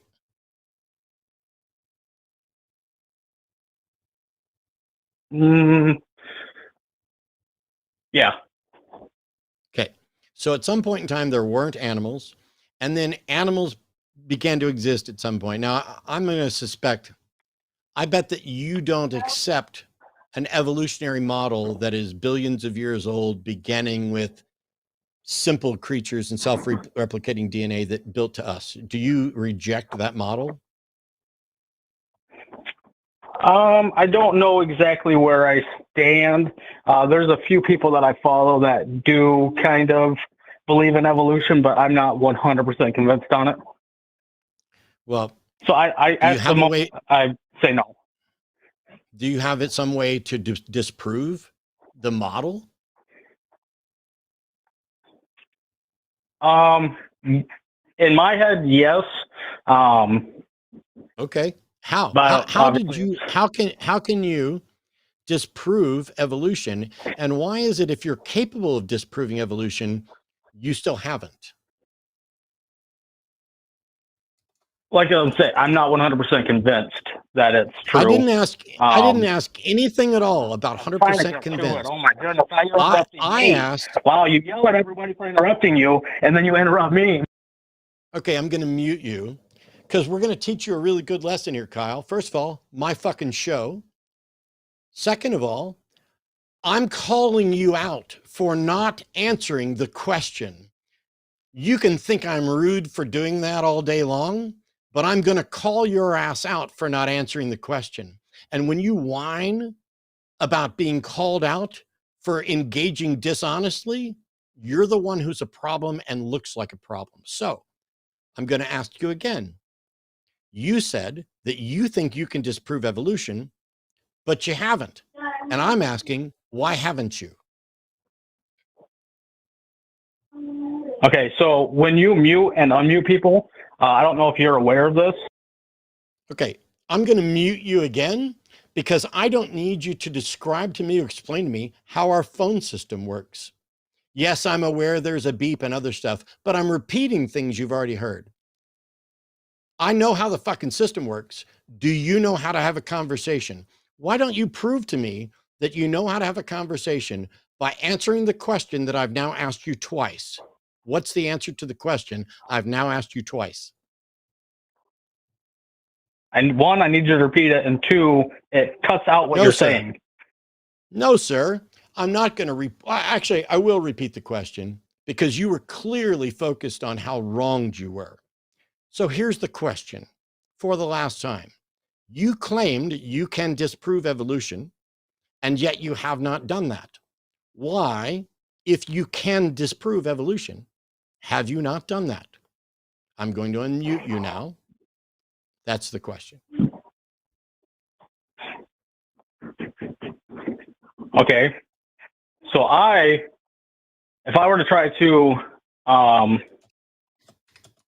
prove evolution is wrong, I would say that it's kind of the same as the sexuality, but I also would throw in there, I think a lot of things have to come into existence at the same time, like with the male and females. Kyle, I'm muting you again because I asked you, if you can disprove evolution, why haven't you done it? And your answer was, if I were to try to prove evolution is wrong, I would say that it's kind of the same as the sexuality.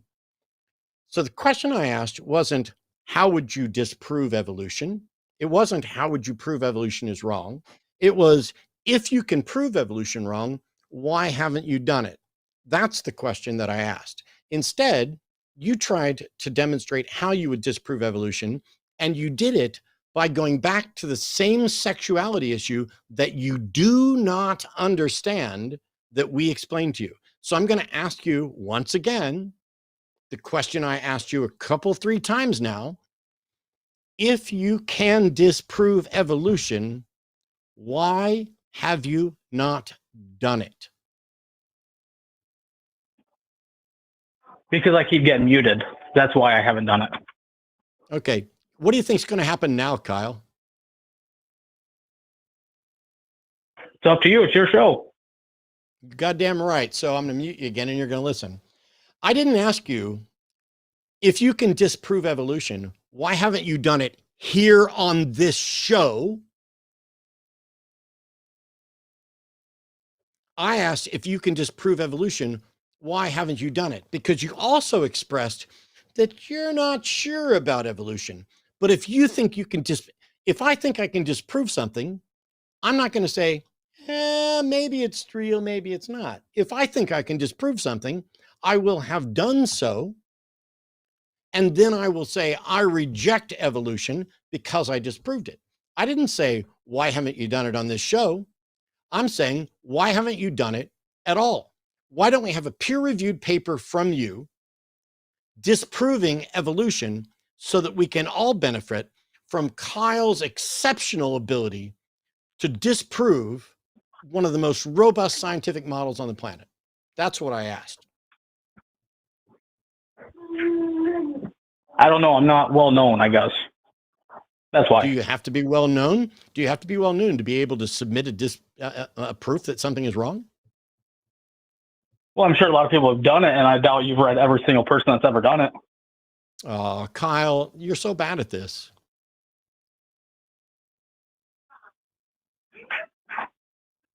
You just came back with, you doubt I've read every single thing. Correct. You know what? I haven't read every single thing. Have you read anything? Yes. About science? Yeah, of course. About biology and read? evolution? Especially, what have you read about the evolution of sexual reproduction? There you go. I don't know any titles at the moment. I can't. And that means you haven't done like, jack or shit. You've done nothing, and you expect to have undone the entire world. That is delusional, Kyle. And you don't have to be famous to try to get a paper published. You don't have to be involved. You could go on YouTube and watch videos for a day on the scientific models and debates surrounding the evolution of sexual reproduction. But you haven't even done that because you have a fundamental misunderstanding that both of us corrected that you went immediately back to when you started to disprove evolution, something that you can't do, not because you're not well known, but because you don't understand the subject. And that's fine, Kyle. I swear, this is not disparaging of you to say you don't understand the subject. Fuck tons of people do not understand this. And science isn't even necessarily in a position where they have resolved all of the issues or even the overwhelming majority of issues related to sexual reproduction. But if we're in a position where all of the best available scientists or best available science from scientific communities on the evolution of sex suggest that there are asexual reproducing species, sexually reproducing species, species that are capable of both of them, and we trace back through the fossil record and the DNA history for the most plausible tree of life, this leads back to a split where some asexually reproducing creatures develop the ability to reproduce sexually as well. And by the way, when I say sexually and asexually reproducing creatures, we're not talking about mammals or lizards. We're talking about teeny tiny things. Okay? Stuff you would not even be able to see.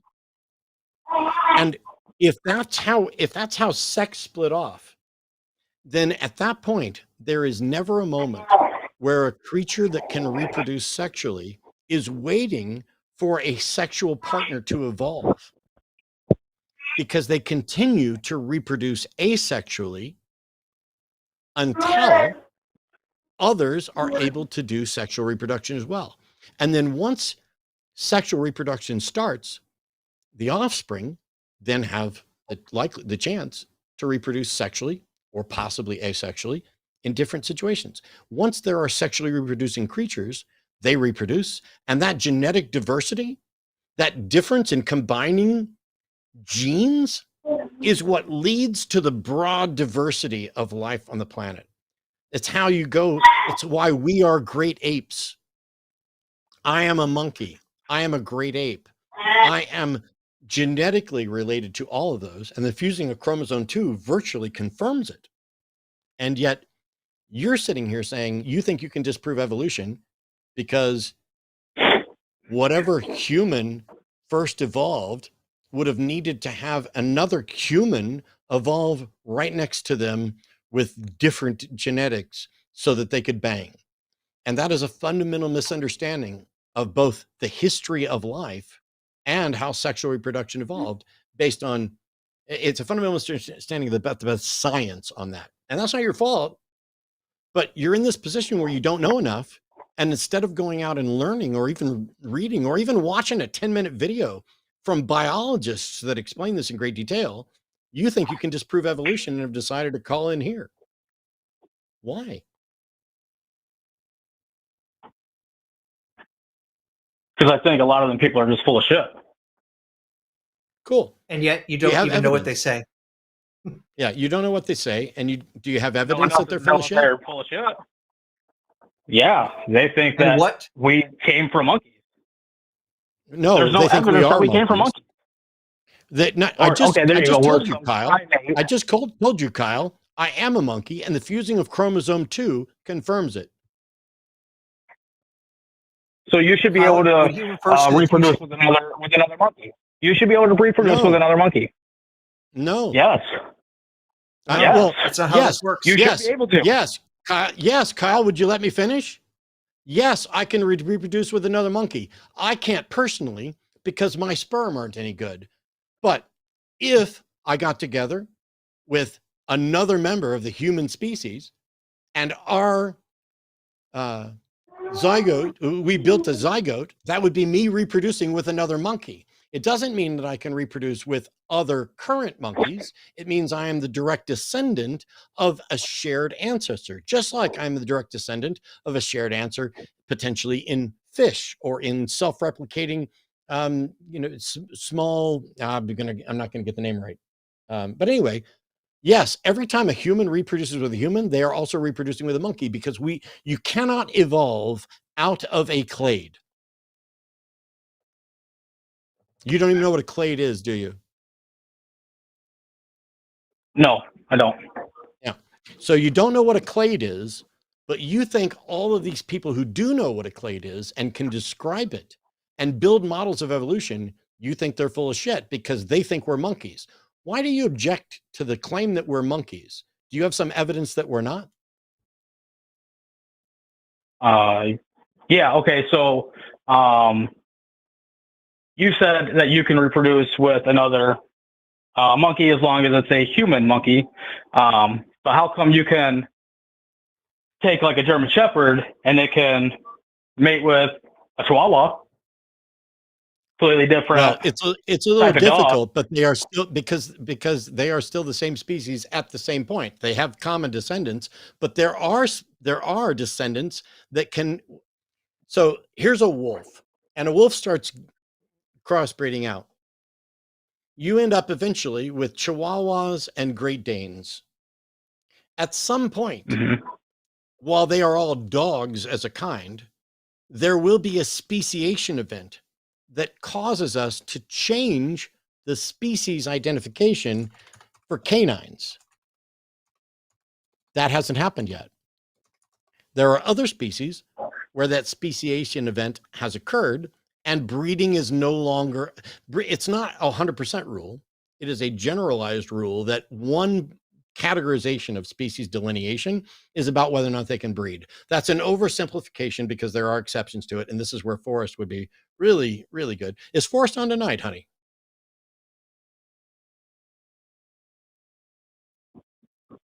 Oh, honey's not listening.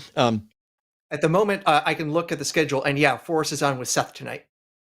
Awesome. So, Kyle, since you think the scientists who know this stuff are full of shit, you could call tonight when Forrest is on. He's on, the show starts at 7 o'clock, so in 3 hours and 8 minutes or so. Forrest is a zoologist and would be able to explain much better than either of us would how amazingly arrogant it is to presume that you who know nothing can detect the scientists who are full of shit. And then he can also explain how they're not full of shit and what they know. Well, I mean, I guess me and you were in the same boat. You said you couldn't explain it.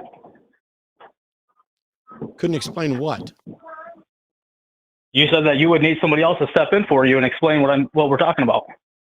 No, I said that Forrest would be able to explain it better.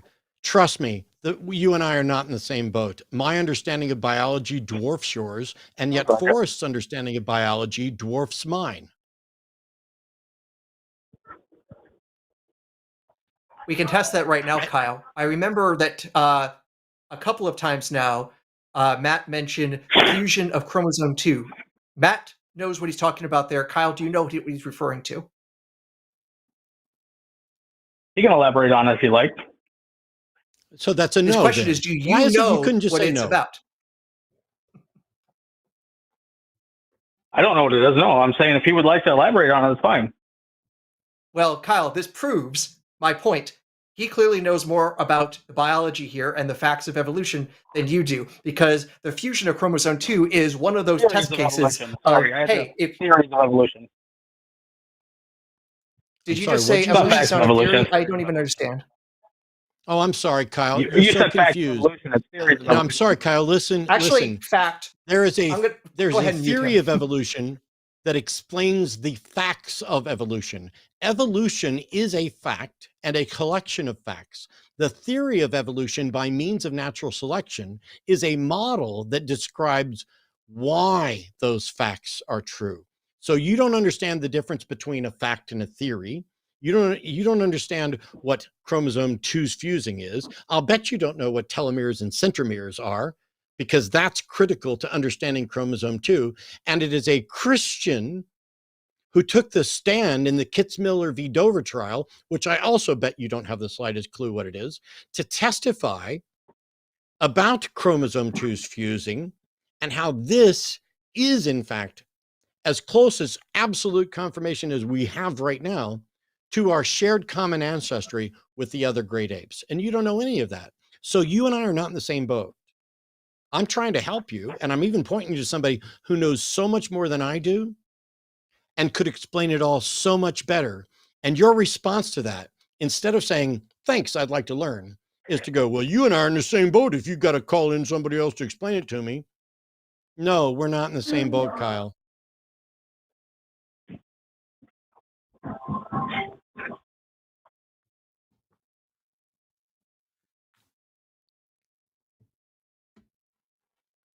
Am I muted or no? No, you haven't been muted for a long time. Do you have any direct evidence of a creator? Other than you don't like evolution and don't believe it and you think scientists are full of shit, do you have any direct evidence for a creator? Well, considering you're not going to take creation as evidence, the next Kyle? best thing I could Kyle? She's possibly begging the come up question. Kyle? It's not evidence at all. Kyle?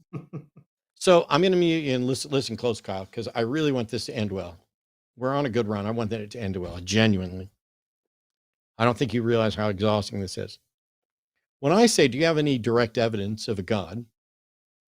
When you start with something like, well, you won't accept creation, first of all, you're a liar. I will accept creation as evidence for God as soon as you can demonstrate that what you're calling creation is a creation. See, you don't get to call reality a creation. That's a conclusion. Reality, we exist and we seem to share it. And reality is either a creation of an intelligent mind or it is not. One of those two has to be true. If you call it a creation, you're engaged in circular reasoning, because the very thing we're trying to demonstrate is whether or not reality is created. So when you call it creation, you are assuming a creator. But you look at reality and you see a creation and you use that as an excuse for the creator, which is a fallacious circular argument. Aaron and I look at reality and we do not see a creation, but we are both, sorry for speaking for you, Aaron, but I'm pretty confident this is true. We are both willing to accept that it is created just as soon as someone demonstrates an evidence-based argument that concludes with the universe is a creation. And once that's done, I will accept creation as evidence for a creator. So instead of saying what I won't accept, which is, by the way, another fallacy, poisoning the well, why don't you tell us, answer the question, do you have direct evidence for a God, and can you present it? That's irrelevant as to whether or not I accept creation, but I would.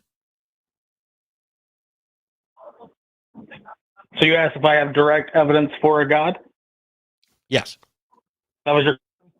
Okay, prophecy. Okay. Prophecy in the Bible. Let's assume for a second that there's a claim in the Bible that in fact came true, that it is a prediction and that it is pretty specific and it came true. I reject the claim that that has ever happened, but let's assume that it happened. Let's assume that there's something in the Bible that is pretty specific and it came true. How does that demonstrate that the universe was created? Because the person that they got the prophecy from told us that he created it. How do you show that the Bible, that the statement in the Bible that is true came from someone who claims to be the creator of the universe? Because over and over and over and over again, they were correct about their assertion. So why are correct about what they were saying? So why would I, if they're continuing to show you over and over and over again that they're right, why would I not believe them when they said they have this? Stop, Kyle. Stop, Kyle, and listen. The Bible makes a claim about that. We'll just call it a prediction. Prediction A. It comes true. How do you know that prediction A came from someone who claims to be the creator of the universe?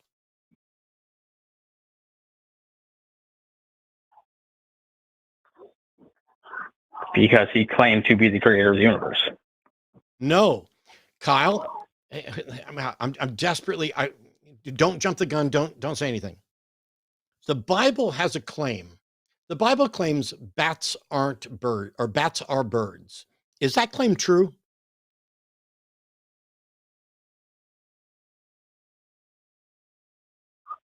You said the Bible claimed that bats are birds?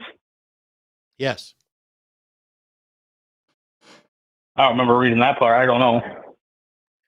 Kyle, it doesn't fucking surprise me that you don't remember reading that part. You don't know anything about science. I bet I know way more about the Bible than you do as well, but that's not the question. The question is, if the Bible says bats are birds, is that true?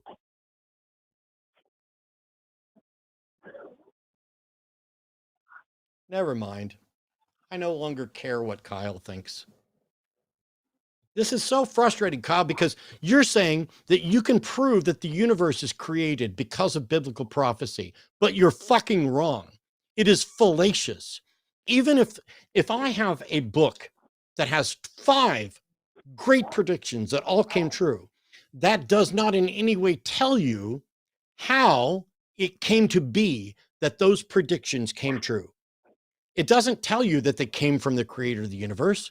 You don't know where they came from. You don't have any way to demonstrate that they came from. And you don't have any way to demonstrate that the author knew those things were going to come from or received that information from anybody who knew where that was coming from. Well, all you know is there's a claim and it came true. And you're saying this book has a claim, which I'm convinced came true. And that means there's a creation of the universe. Your argument is fallacious. In an argument, in a syllogism, there are major premises, minor premises, and connecting terms.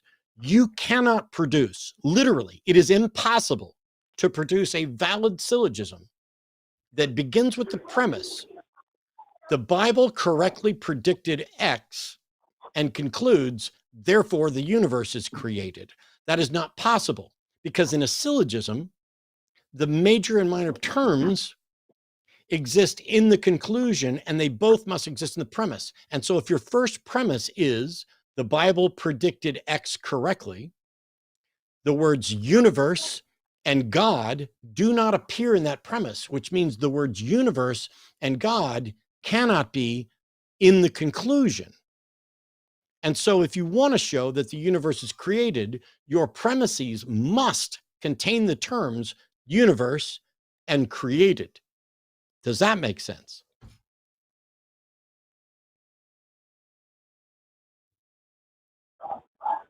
Yes, I understand what you're saying. Cool. Thank you. So when I ask you, if I may hop in how very you quick, condemn, just because this will come up.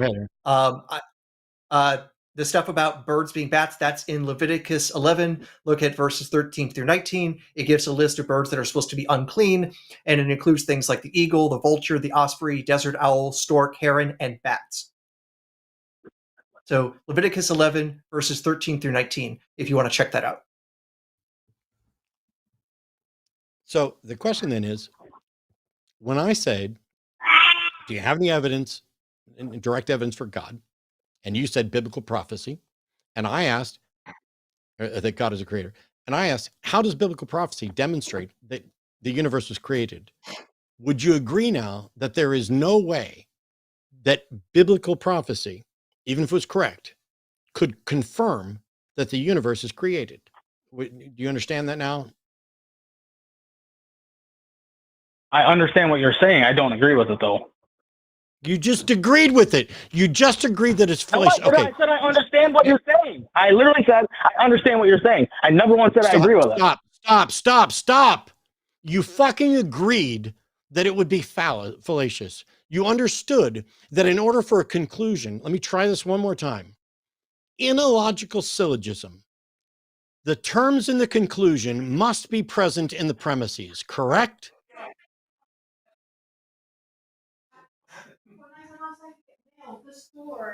Kyle, that's a question. Oh, okay. I didn't hear it because I cut out with a beat. Oh, it's okay. Kyle.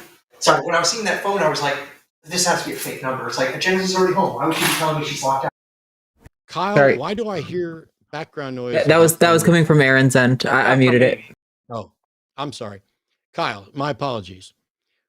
When you have a syllogism, the terms in the conclusion must be included in the premises. Are we in agreement on that? No. Then you need to go take a course in logic, because that is literally the very beginning of Logical Syllogism 101. It is about validity and soundness, which means you do not have an understanding of valid logical processes. If you cannot agree that the terms in a syllogism, in a syllogism's conclusion, in order for it to be valid, must exist in the premises, then you do not understand logic and need to go study that, because we can have no conversation if we do not at least agree on the rules of logic.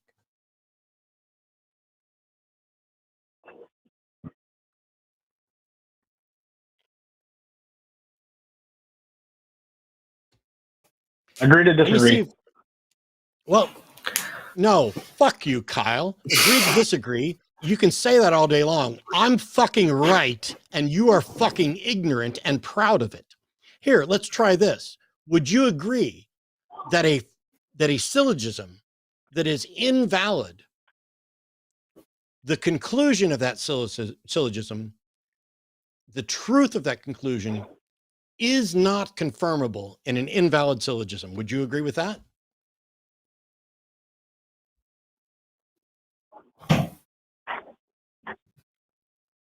Yes. Cool. You know what's really weird?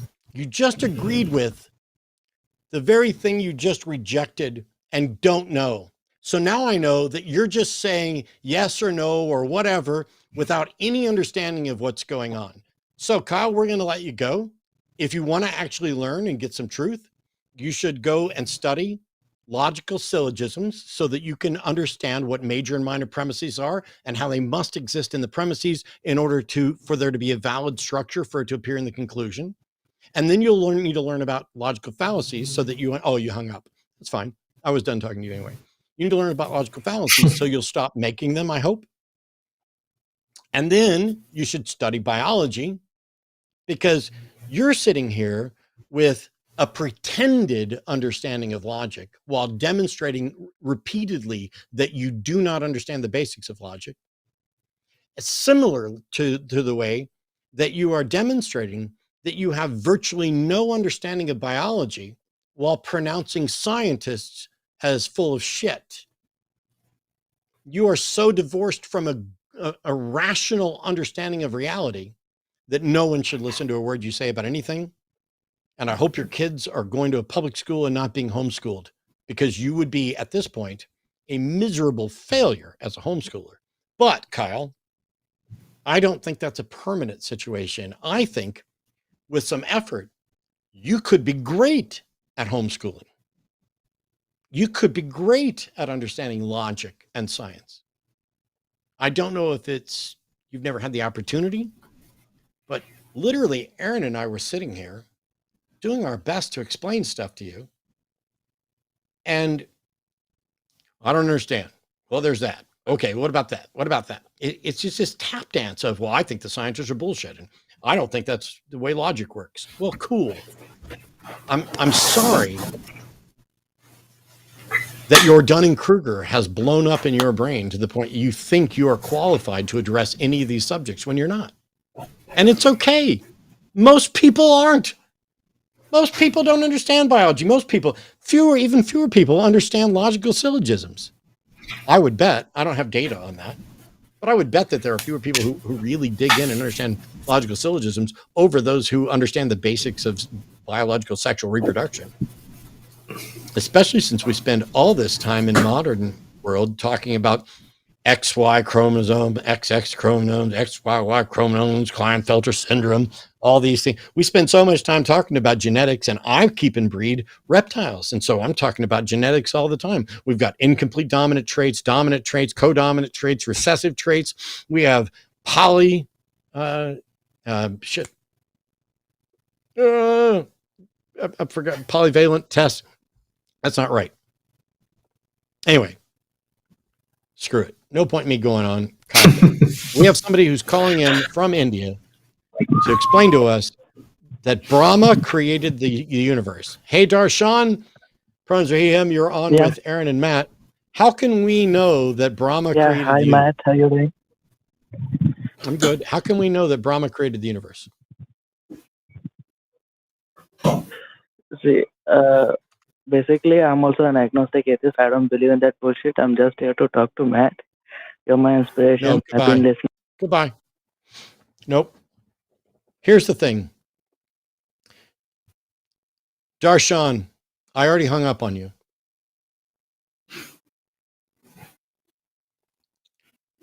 I'm going to ask that they unban you. And when you watch this, you're free to call back in sometime, but I'm not engaging with liars. We have priority for theists. If you call in and you tell the call screener, I'm a theist and here's my thoughts. And then as soon as we go live, you're like, I'm an atheist agnostic and I just called in to talk to Matt. You don't get to talk to me. You're a liar. If you called in and said, hey, I just want to talk to Matt. Okay. The call screener would say, hey, what did you want to talk about? Is it relevant to the show? I appreciate the fact that you have an interest in what we're doing, but we're not going to engage with liars. We're not going to take someone who lies and says they're a theist and then acknowledges right off the bat, I was just lying. I just wanted to talk to you. It's not going to happen. All right. And most importantly, if you're going to again. come in and lie, at least try to boost my ego. I need the accolades. Come on and try to call me. Yeah, it would have been, you would have got to stay on longer if you'd have said, I don't want to talk to Matt. I only want to talk to Aaron. I would have said, okay, cool. If anybody only wants to talk to Aaron, I will do my best to stay completely out of it for a while. I still have an obligation to the show and the network. But I love listening to Aaron explain stuff. All right. We have, it's either, I'm going to assume it's Job. Wow.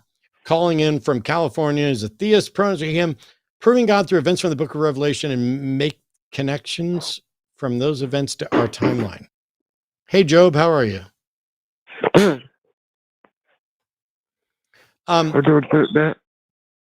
Did you hear the last call that I had where I talked about prophecy? Oh, yes, I really did. Cool. Let's start there. Let's say that there are things in the book of Revelation that you think have come true in reality. How does that prove God, even if it were correct? Well, because those events came true, so that would prove that those people that predicted it, that it came from a God.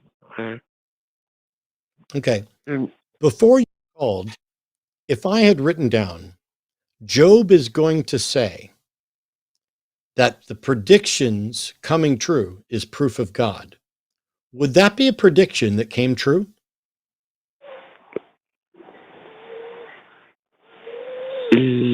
Yes. Okay. If that prediction came true, would that prove that I was God or got information from God? Not necessarily. Cool. So if it's not necessarily the case, why does a prediction from Revelation coming true prove God? So there's a couple responses I give to that. One is I would then look at other holy books and look at the predictions made from there.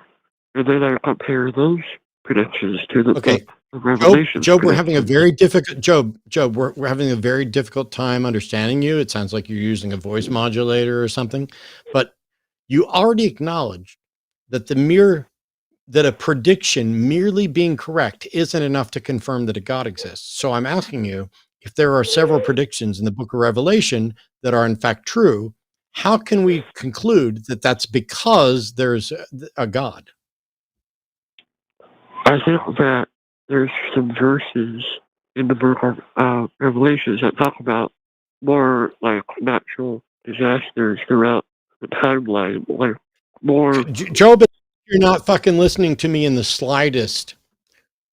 You already acknowledged that that a prediction merely being correct is not confirmation of God, correct? Well, no, not I'm necessarily. sorry, Job, this is a yes or no. You already acknowledged that a prediction merely coming true is not sufficient to conclude that the prediction came from God. You already did that, right? Yeah. Okay. So if we have two predictions that come true, does that confirm God? But, well, I think the more predictions that come true, the more. Job, if we have two predictions that come true, does that prove God? No, not necessarily. Cool. What if we have 5 predictions that come true? First thing we're going to go again, bud. Okay? Okay. Job? Yeah, do you have to leave? What? Do you have to leave? Was that someone talking to you that you had to do something? No, I'm moving out of my house. How many I predictions? think someone was just walking by. Okay. Yeah. How many predictions coming true are sufficient to confirm that those predictions came from God? So, like, the 12 disciples had those predictions come from Job, I asked a very specific questions, and the word disciple is not relevant to any answer to that question. The question was, how many predictions would need to come true to make it reasonable to conclude that those predictions came from God? I'd say about like 90% of them need to come true. 90%. So if I make 2 predictions, both of them come true, does that mean it's from God? No. Well, that's more than 90%. So why would, let's assume the Bible makes 10 predictions and 9 of them come true. You're saying the fact that 9 out of 10 predictions coming true confirms that those came from God. How did you rule out other possibilities? Oh, so this is where I was saying about other holy books. They have other predictions in them. No, Job, other holy books are irrelevant. All holy books are irrelevant. I'm asking a question about how you can confirm that 90% accuracy on predictions is enough to conclude that a God is responsible. How did you rule out other explanations? How did you rule out coincidence? How did you rule out time travel? So I read the book of Revelations and I compared it to other holy books predictions. Job, okay. Job, I swear you're going to answer my fucking question or I'm going to hang up on you. I don't need you to talk about other holy books. I don't need you to talk about Revelation. All of that is irrelevant. I'm talking about methods of evaluating claims to determine if they are likely to be true. How did you rule out time travel as a possible explanation for predictions coming true? Oh, great question. Yeah, you can't really, yeah, you have a point there. Okay. How did you rule out coincidence? I think because the more predictions that come true, the more it's not a coincidence. You see what I mean? Oh, no, I would agree that coincidence becomes less plausible. However, how do you rule it out was my question. You can't really prove that, like all Cool. the possibilities of why So- that would be. How do you conclude that it's more likely that a prediction came from God than that it's coincidence? Oh,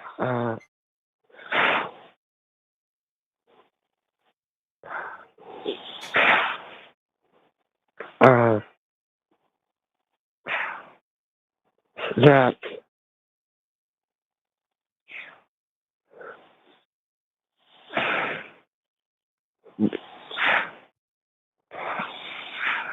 I don't know how to answer that question.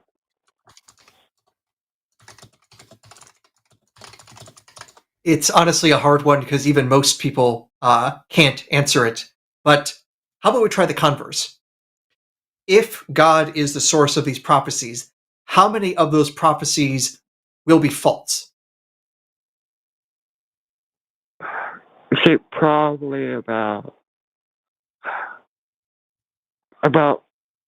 maybe a couple here and there. I apologize, Aaron. I think that was a brilliant question, and I'm glad you raised it. But and I know Aaron's point. I'm gonna skip that. Let you get it. It just said that 90% would be confirming God, but instead of saying 10% would be wrong if it was from God, you went with a couple.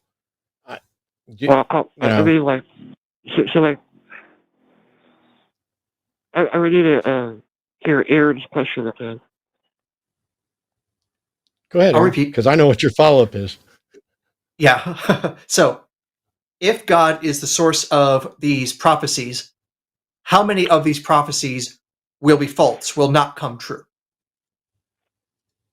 Well, God can't lie, so I think see, here's the thing. God, he sometimes chooses not to tell us what's going to happen because he wants Not us that. That's not what I'm saying, though. My question is how many of the prophecies from God will actually be false? It sounds like you're going to say 0 because God can't lie. God won't misinform us. If he says this is going to happen, that thing will happen, correct? Correct. All right. So in that case, if a holy book does come from God, a number of false prophecies sounds like it necessarily will be 0, which means even one false prophecy throws it out as divine in source. I see what you're saying, yeah. Okay, so you mentioned specifically the book of Revelation, and if I may give a quick reading from chapter 22, verse 12, this is actually being said by Jesus according to there, "Behold, I come quickly." This being written somewhere in the 90s AD. In other words, how long has it been? It's been 2,000 years. Is that quick? That's a very long time. In that case, I'd say that's a failed prophecy. Said I'd come quickly, and literally tens, if not hundreds of generations have gone by, and we're still waiting, some patiently more than others.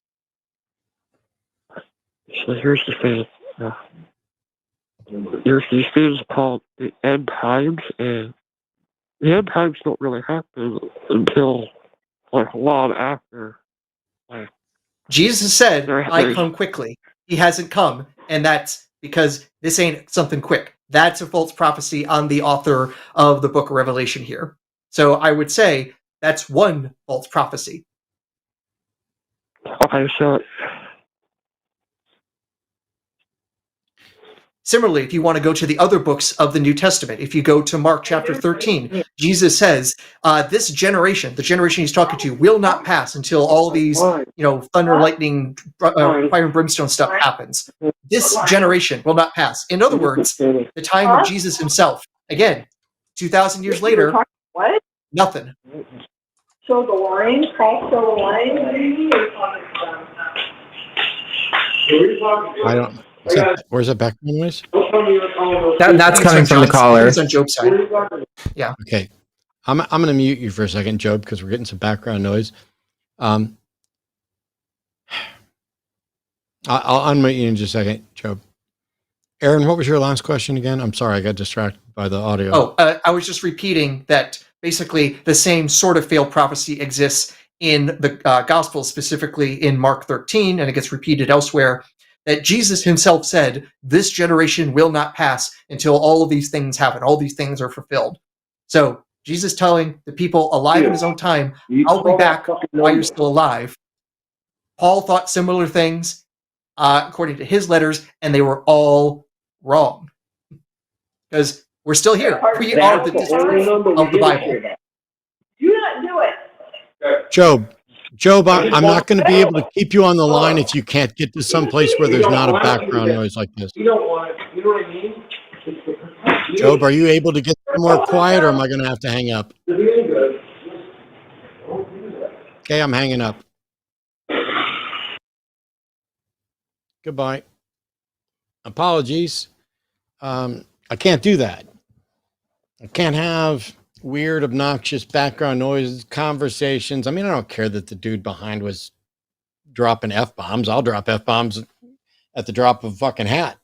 But if you're calling in, try to get somewhere where you're going to be less distracted and we're going to be less distracted. But here's the thing on prophecy. Somebody in chat asked, turn this around on Matt and ask him how many times in a row someone have to flip heads before, he can. I didn't see how the final thing was worded. Here's the thing. As part of a magic show, if I get 300 or 400 people in an audience, I'd love to give all of them a penny and have them flip. And you have everybody stand up and you have them all flip. And everybody who flips heads stays standing. And everybody who flips tails sits down. So you have them all flip and you lose a chunk of your audience right off the bat sitting down. And you do it again. And you do it again. And you do it again. You're getting fewer and fewer people. But in a large enough audience, and we know from the math how to predict the likelihood of this for audiences of certain sizes, which is why I want an audience of about 300 to 400 to really do this. Because in an audience of about 300 or 400, you're probably going to end up with someone standing up in the audience who's the last person, or maybe the last couple of people, and they have flipped a coin, a fair coin, in front of everybody and managed to get 7, 8, or 9 heads in a row. That's not uncommon in that scenario. And because in a room that size, I know that can happen. Maybe I'm interacting with that one person one-on-one and they flip 9 in a row. For me, it depends on the size of the audience. For an individual, I start getting suspicious at probably 4, 5, or 6 and paying a little more attention and investigating. It's like, hey, can I see that coin? Can we make sure that it's a fair coin? Has it got heads on both sides or whatever? And then we keep going. And if he does it 13 times in a row, I'm going to be reasonably suspicious that there's something else going on. But then it's my job to confirm that this isn't fair. In a single occurrence of one person flipping a coin, that is not a sample size that demonstrates anything. But if this person's claiming that they can consistently flip heads, then we ask, under what circumstances can you do this? How many times can you do this? With what regularity can you do it? How much beyond chance, because chance would suggest that 50% of your tosses roughly for fair coins are going to be heads, 50% are tails.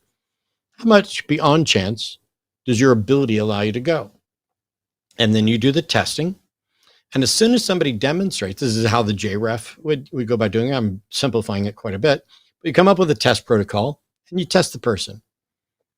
We can maybe never be certain whether or not someone's cheating, but we can say this person was consistently able to beat the odds that we know to be the case for a fair coin in this circumstance. How they did it is separate. And that's what we were getting to with the prophecies and stuff. No matter how many prophecies come true, you can't make a claim about how they came true until you can demonstrate evidence for that explanation as the most probable one. It's the same for the origin of the universe.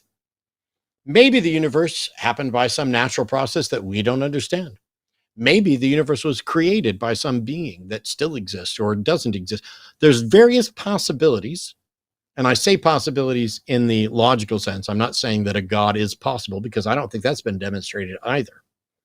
I don't think it's been demonstrated that any sort of intelligent creator existing outside of the space-time or universe, we haven't demonstrated that's possible. But you can look at that and say, no matter how many times it happens, we may not be able to confirm this until we get evidence showing the likelihood of a causal connection. And that requires God to be a candidate explanation. And the way something becomes a candidate explanation is through a couple different methods, but one of them is by A, demonstrating that it exists and it can in fact interact in the way that you're proposing, and B, demonstrating that even if there isn't up to current date a way to detect this, but that it must be there. So you're going down the route of there's a dead body. Who killed it? The butler. At least we know the butler exists. There was a butler. The butler had, means, motive, and opportunity. But that alone doesn't confirm. But it does raise the likelihood. And certainly the butler is a more likely candidate than somebody, a 2-year-old that lives 500,000 or 50,000 miles away, like on another planet. Or, well, actually, 50,000 miles was stupid, and so was another planet. Ignore that. You have to make a list of candidate explanations, and so far God isn't even a candidate explanation. That's why when somebody says, oh, how many times would flipping a coin make you think something else is going on? It depends on what other factors I know about. Am I in a room with some of my magician friends?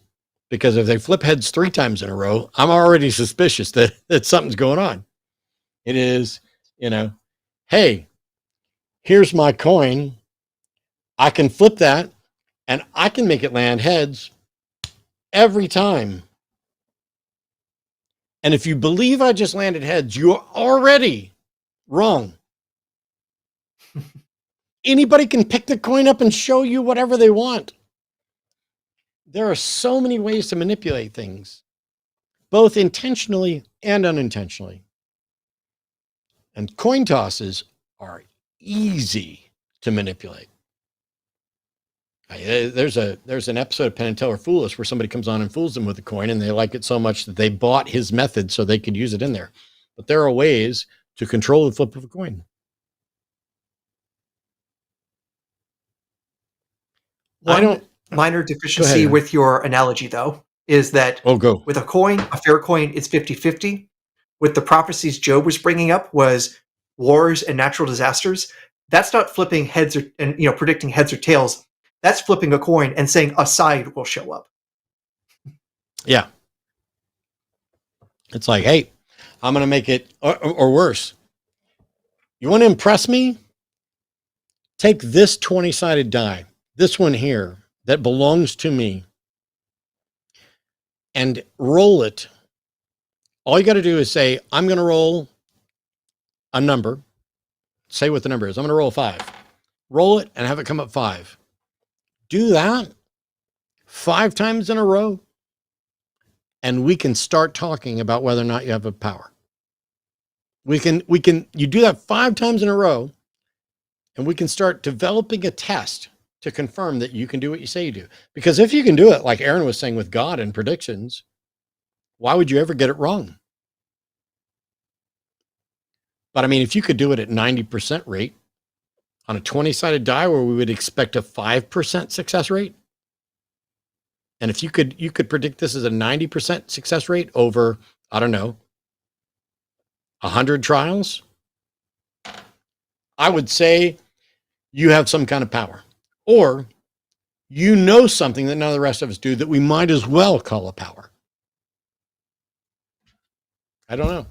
Just running the numbers, if you could predict on a D20 what the correct thing is 100 times in a row, the chances of that are 1 in about 1 times 10 to the 130th power, which is what we would call a damn small number. Yeah. Vanishingly small. Those are astronomical numbers. Actually bigger than astronomical. There's only about 10 to the 80 particles in the observable universe. Yeah. And it's really, I love statistics like that, like Aaron's using and we've used before. That's not necessarily a good standard, like number of particles in the universe versus number of attempts. It lets you know kind of how big it is, only because you have some image of how big, the universe is. But that's not the thing that makes it significant. It's about, can you consistently defeat the odds? And we set trials like this of, get it 100% correct for 100 rules or whatever else, because we know that's way outside the, like, I don't have to do a single odds calculation to know how unlikely it is. And so the point that Aaron was making is a God could do that. A God, the God that people believe in, that has knowledge. Now, except for the first caller who thinks that God can't know the future, obviously that God is not making any prediction. That God is not in any way inspiring the predictions in the Bible. And that God is not going to be able to predict this die roll. But could God predict the die roll if I could? If I had some trick, not supernatural ability, some trick that allowed me to successfully predict the die roll, would God be able to read my mind and know what the die roll was going to be? I don't know. Depends on, what you think God knows and what you don't think God knows. And the first call could have been much better when we talk about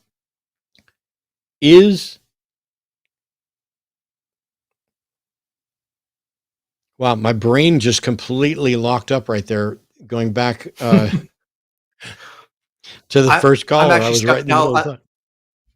I'm stuck now in the imagery that heaven exists, God exists, we go up there, and God says to you, hey, I really love your magic tricks. I love sleight of hand tricks. Do it for me, please. God just being entertained by the sorts of tricks that and I can only pretend to know. Like, oh, I'm going to take my finger off. Ooh, that's my trick. You actually, you want to do it like that with the finger. Yeah. So there's a gap right there. And yes. And you show, anyway, lots of years of magic. All right, everybody. Huge thank you to Ardenhart for producing today's show, to all of our call screeners, moderators, to Aaron for joining me today, for all the callers who called in, including the ones who don't like me and who I don't like. We're still appreciative. But if you're going to call in and say, God can't know the future, you need to explain to us how you know there's a God and how you know he can't know the future and how likely you are to be wrong about it. Otherwise, you're just like, here's what I think. I don't think evolution's real. I think God can't know the future. Cool. I'm more interested in how you know it and whether the rest of us should. Patreon.com/call-the-line.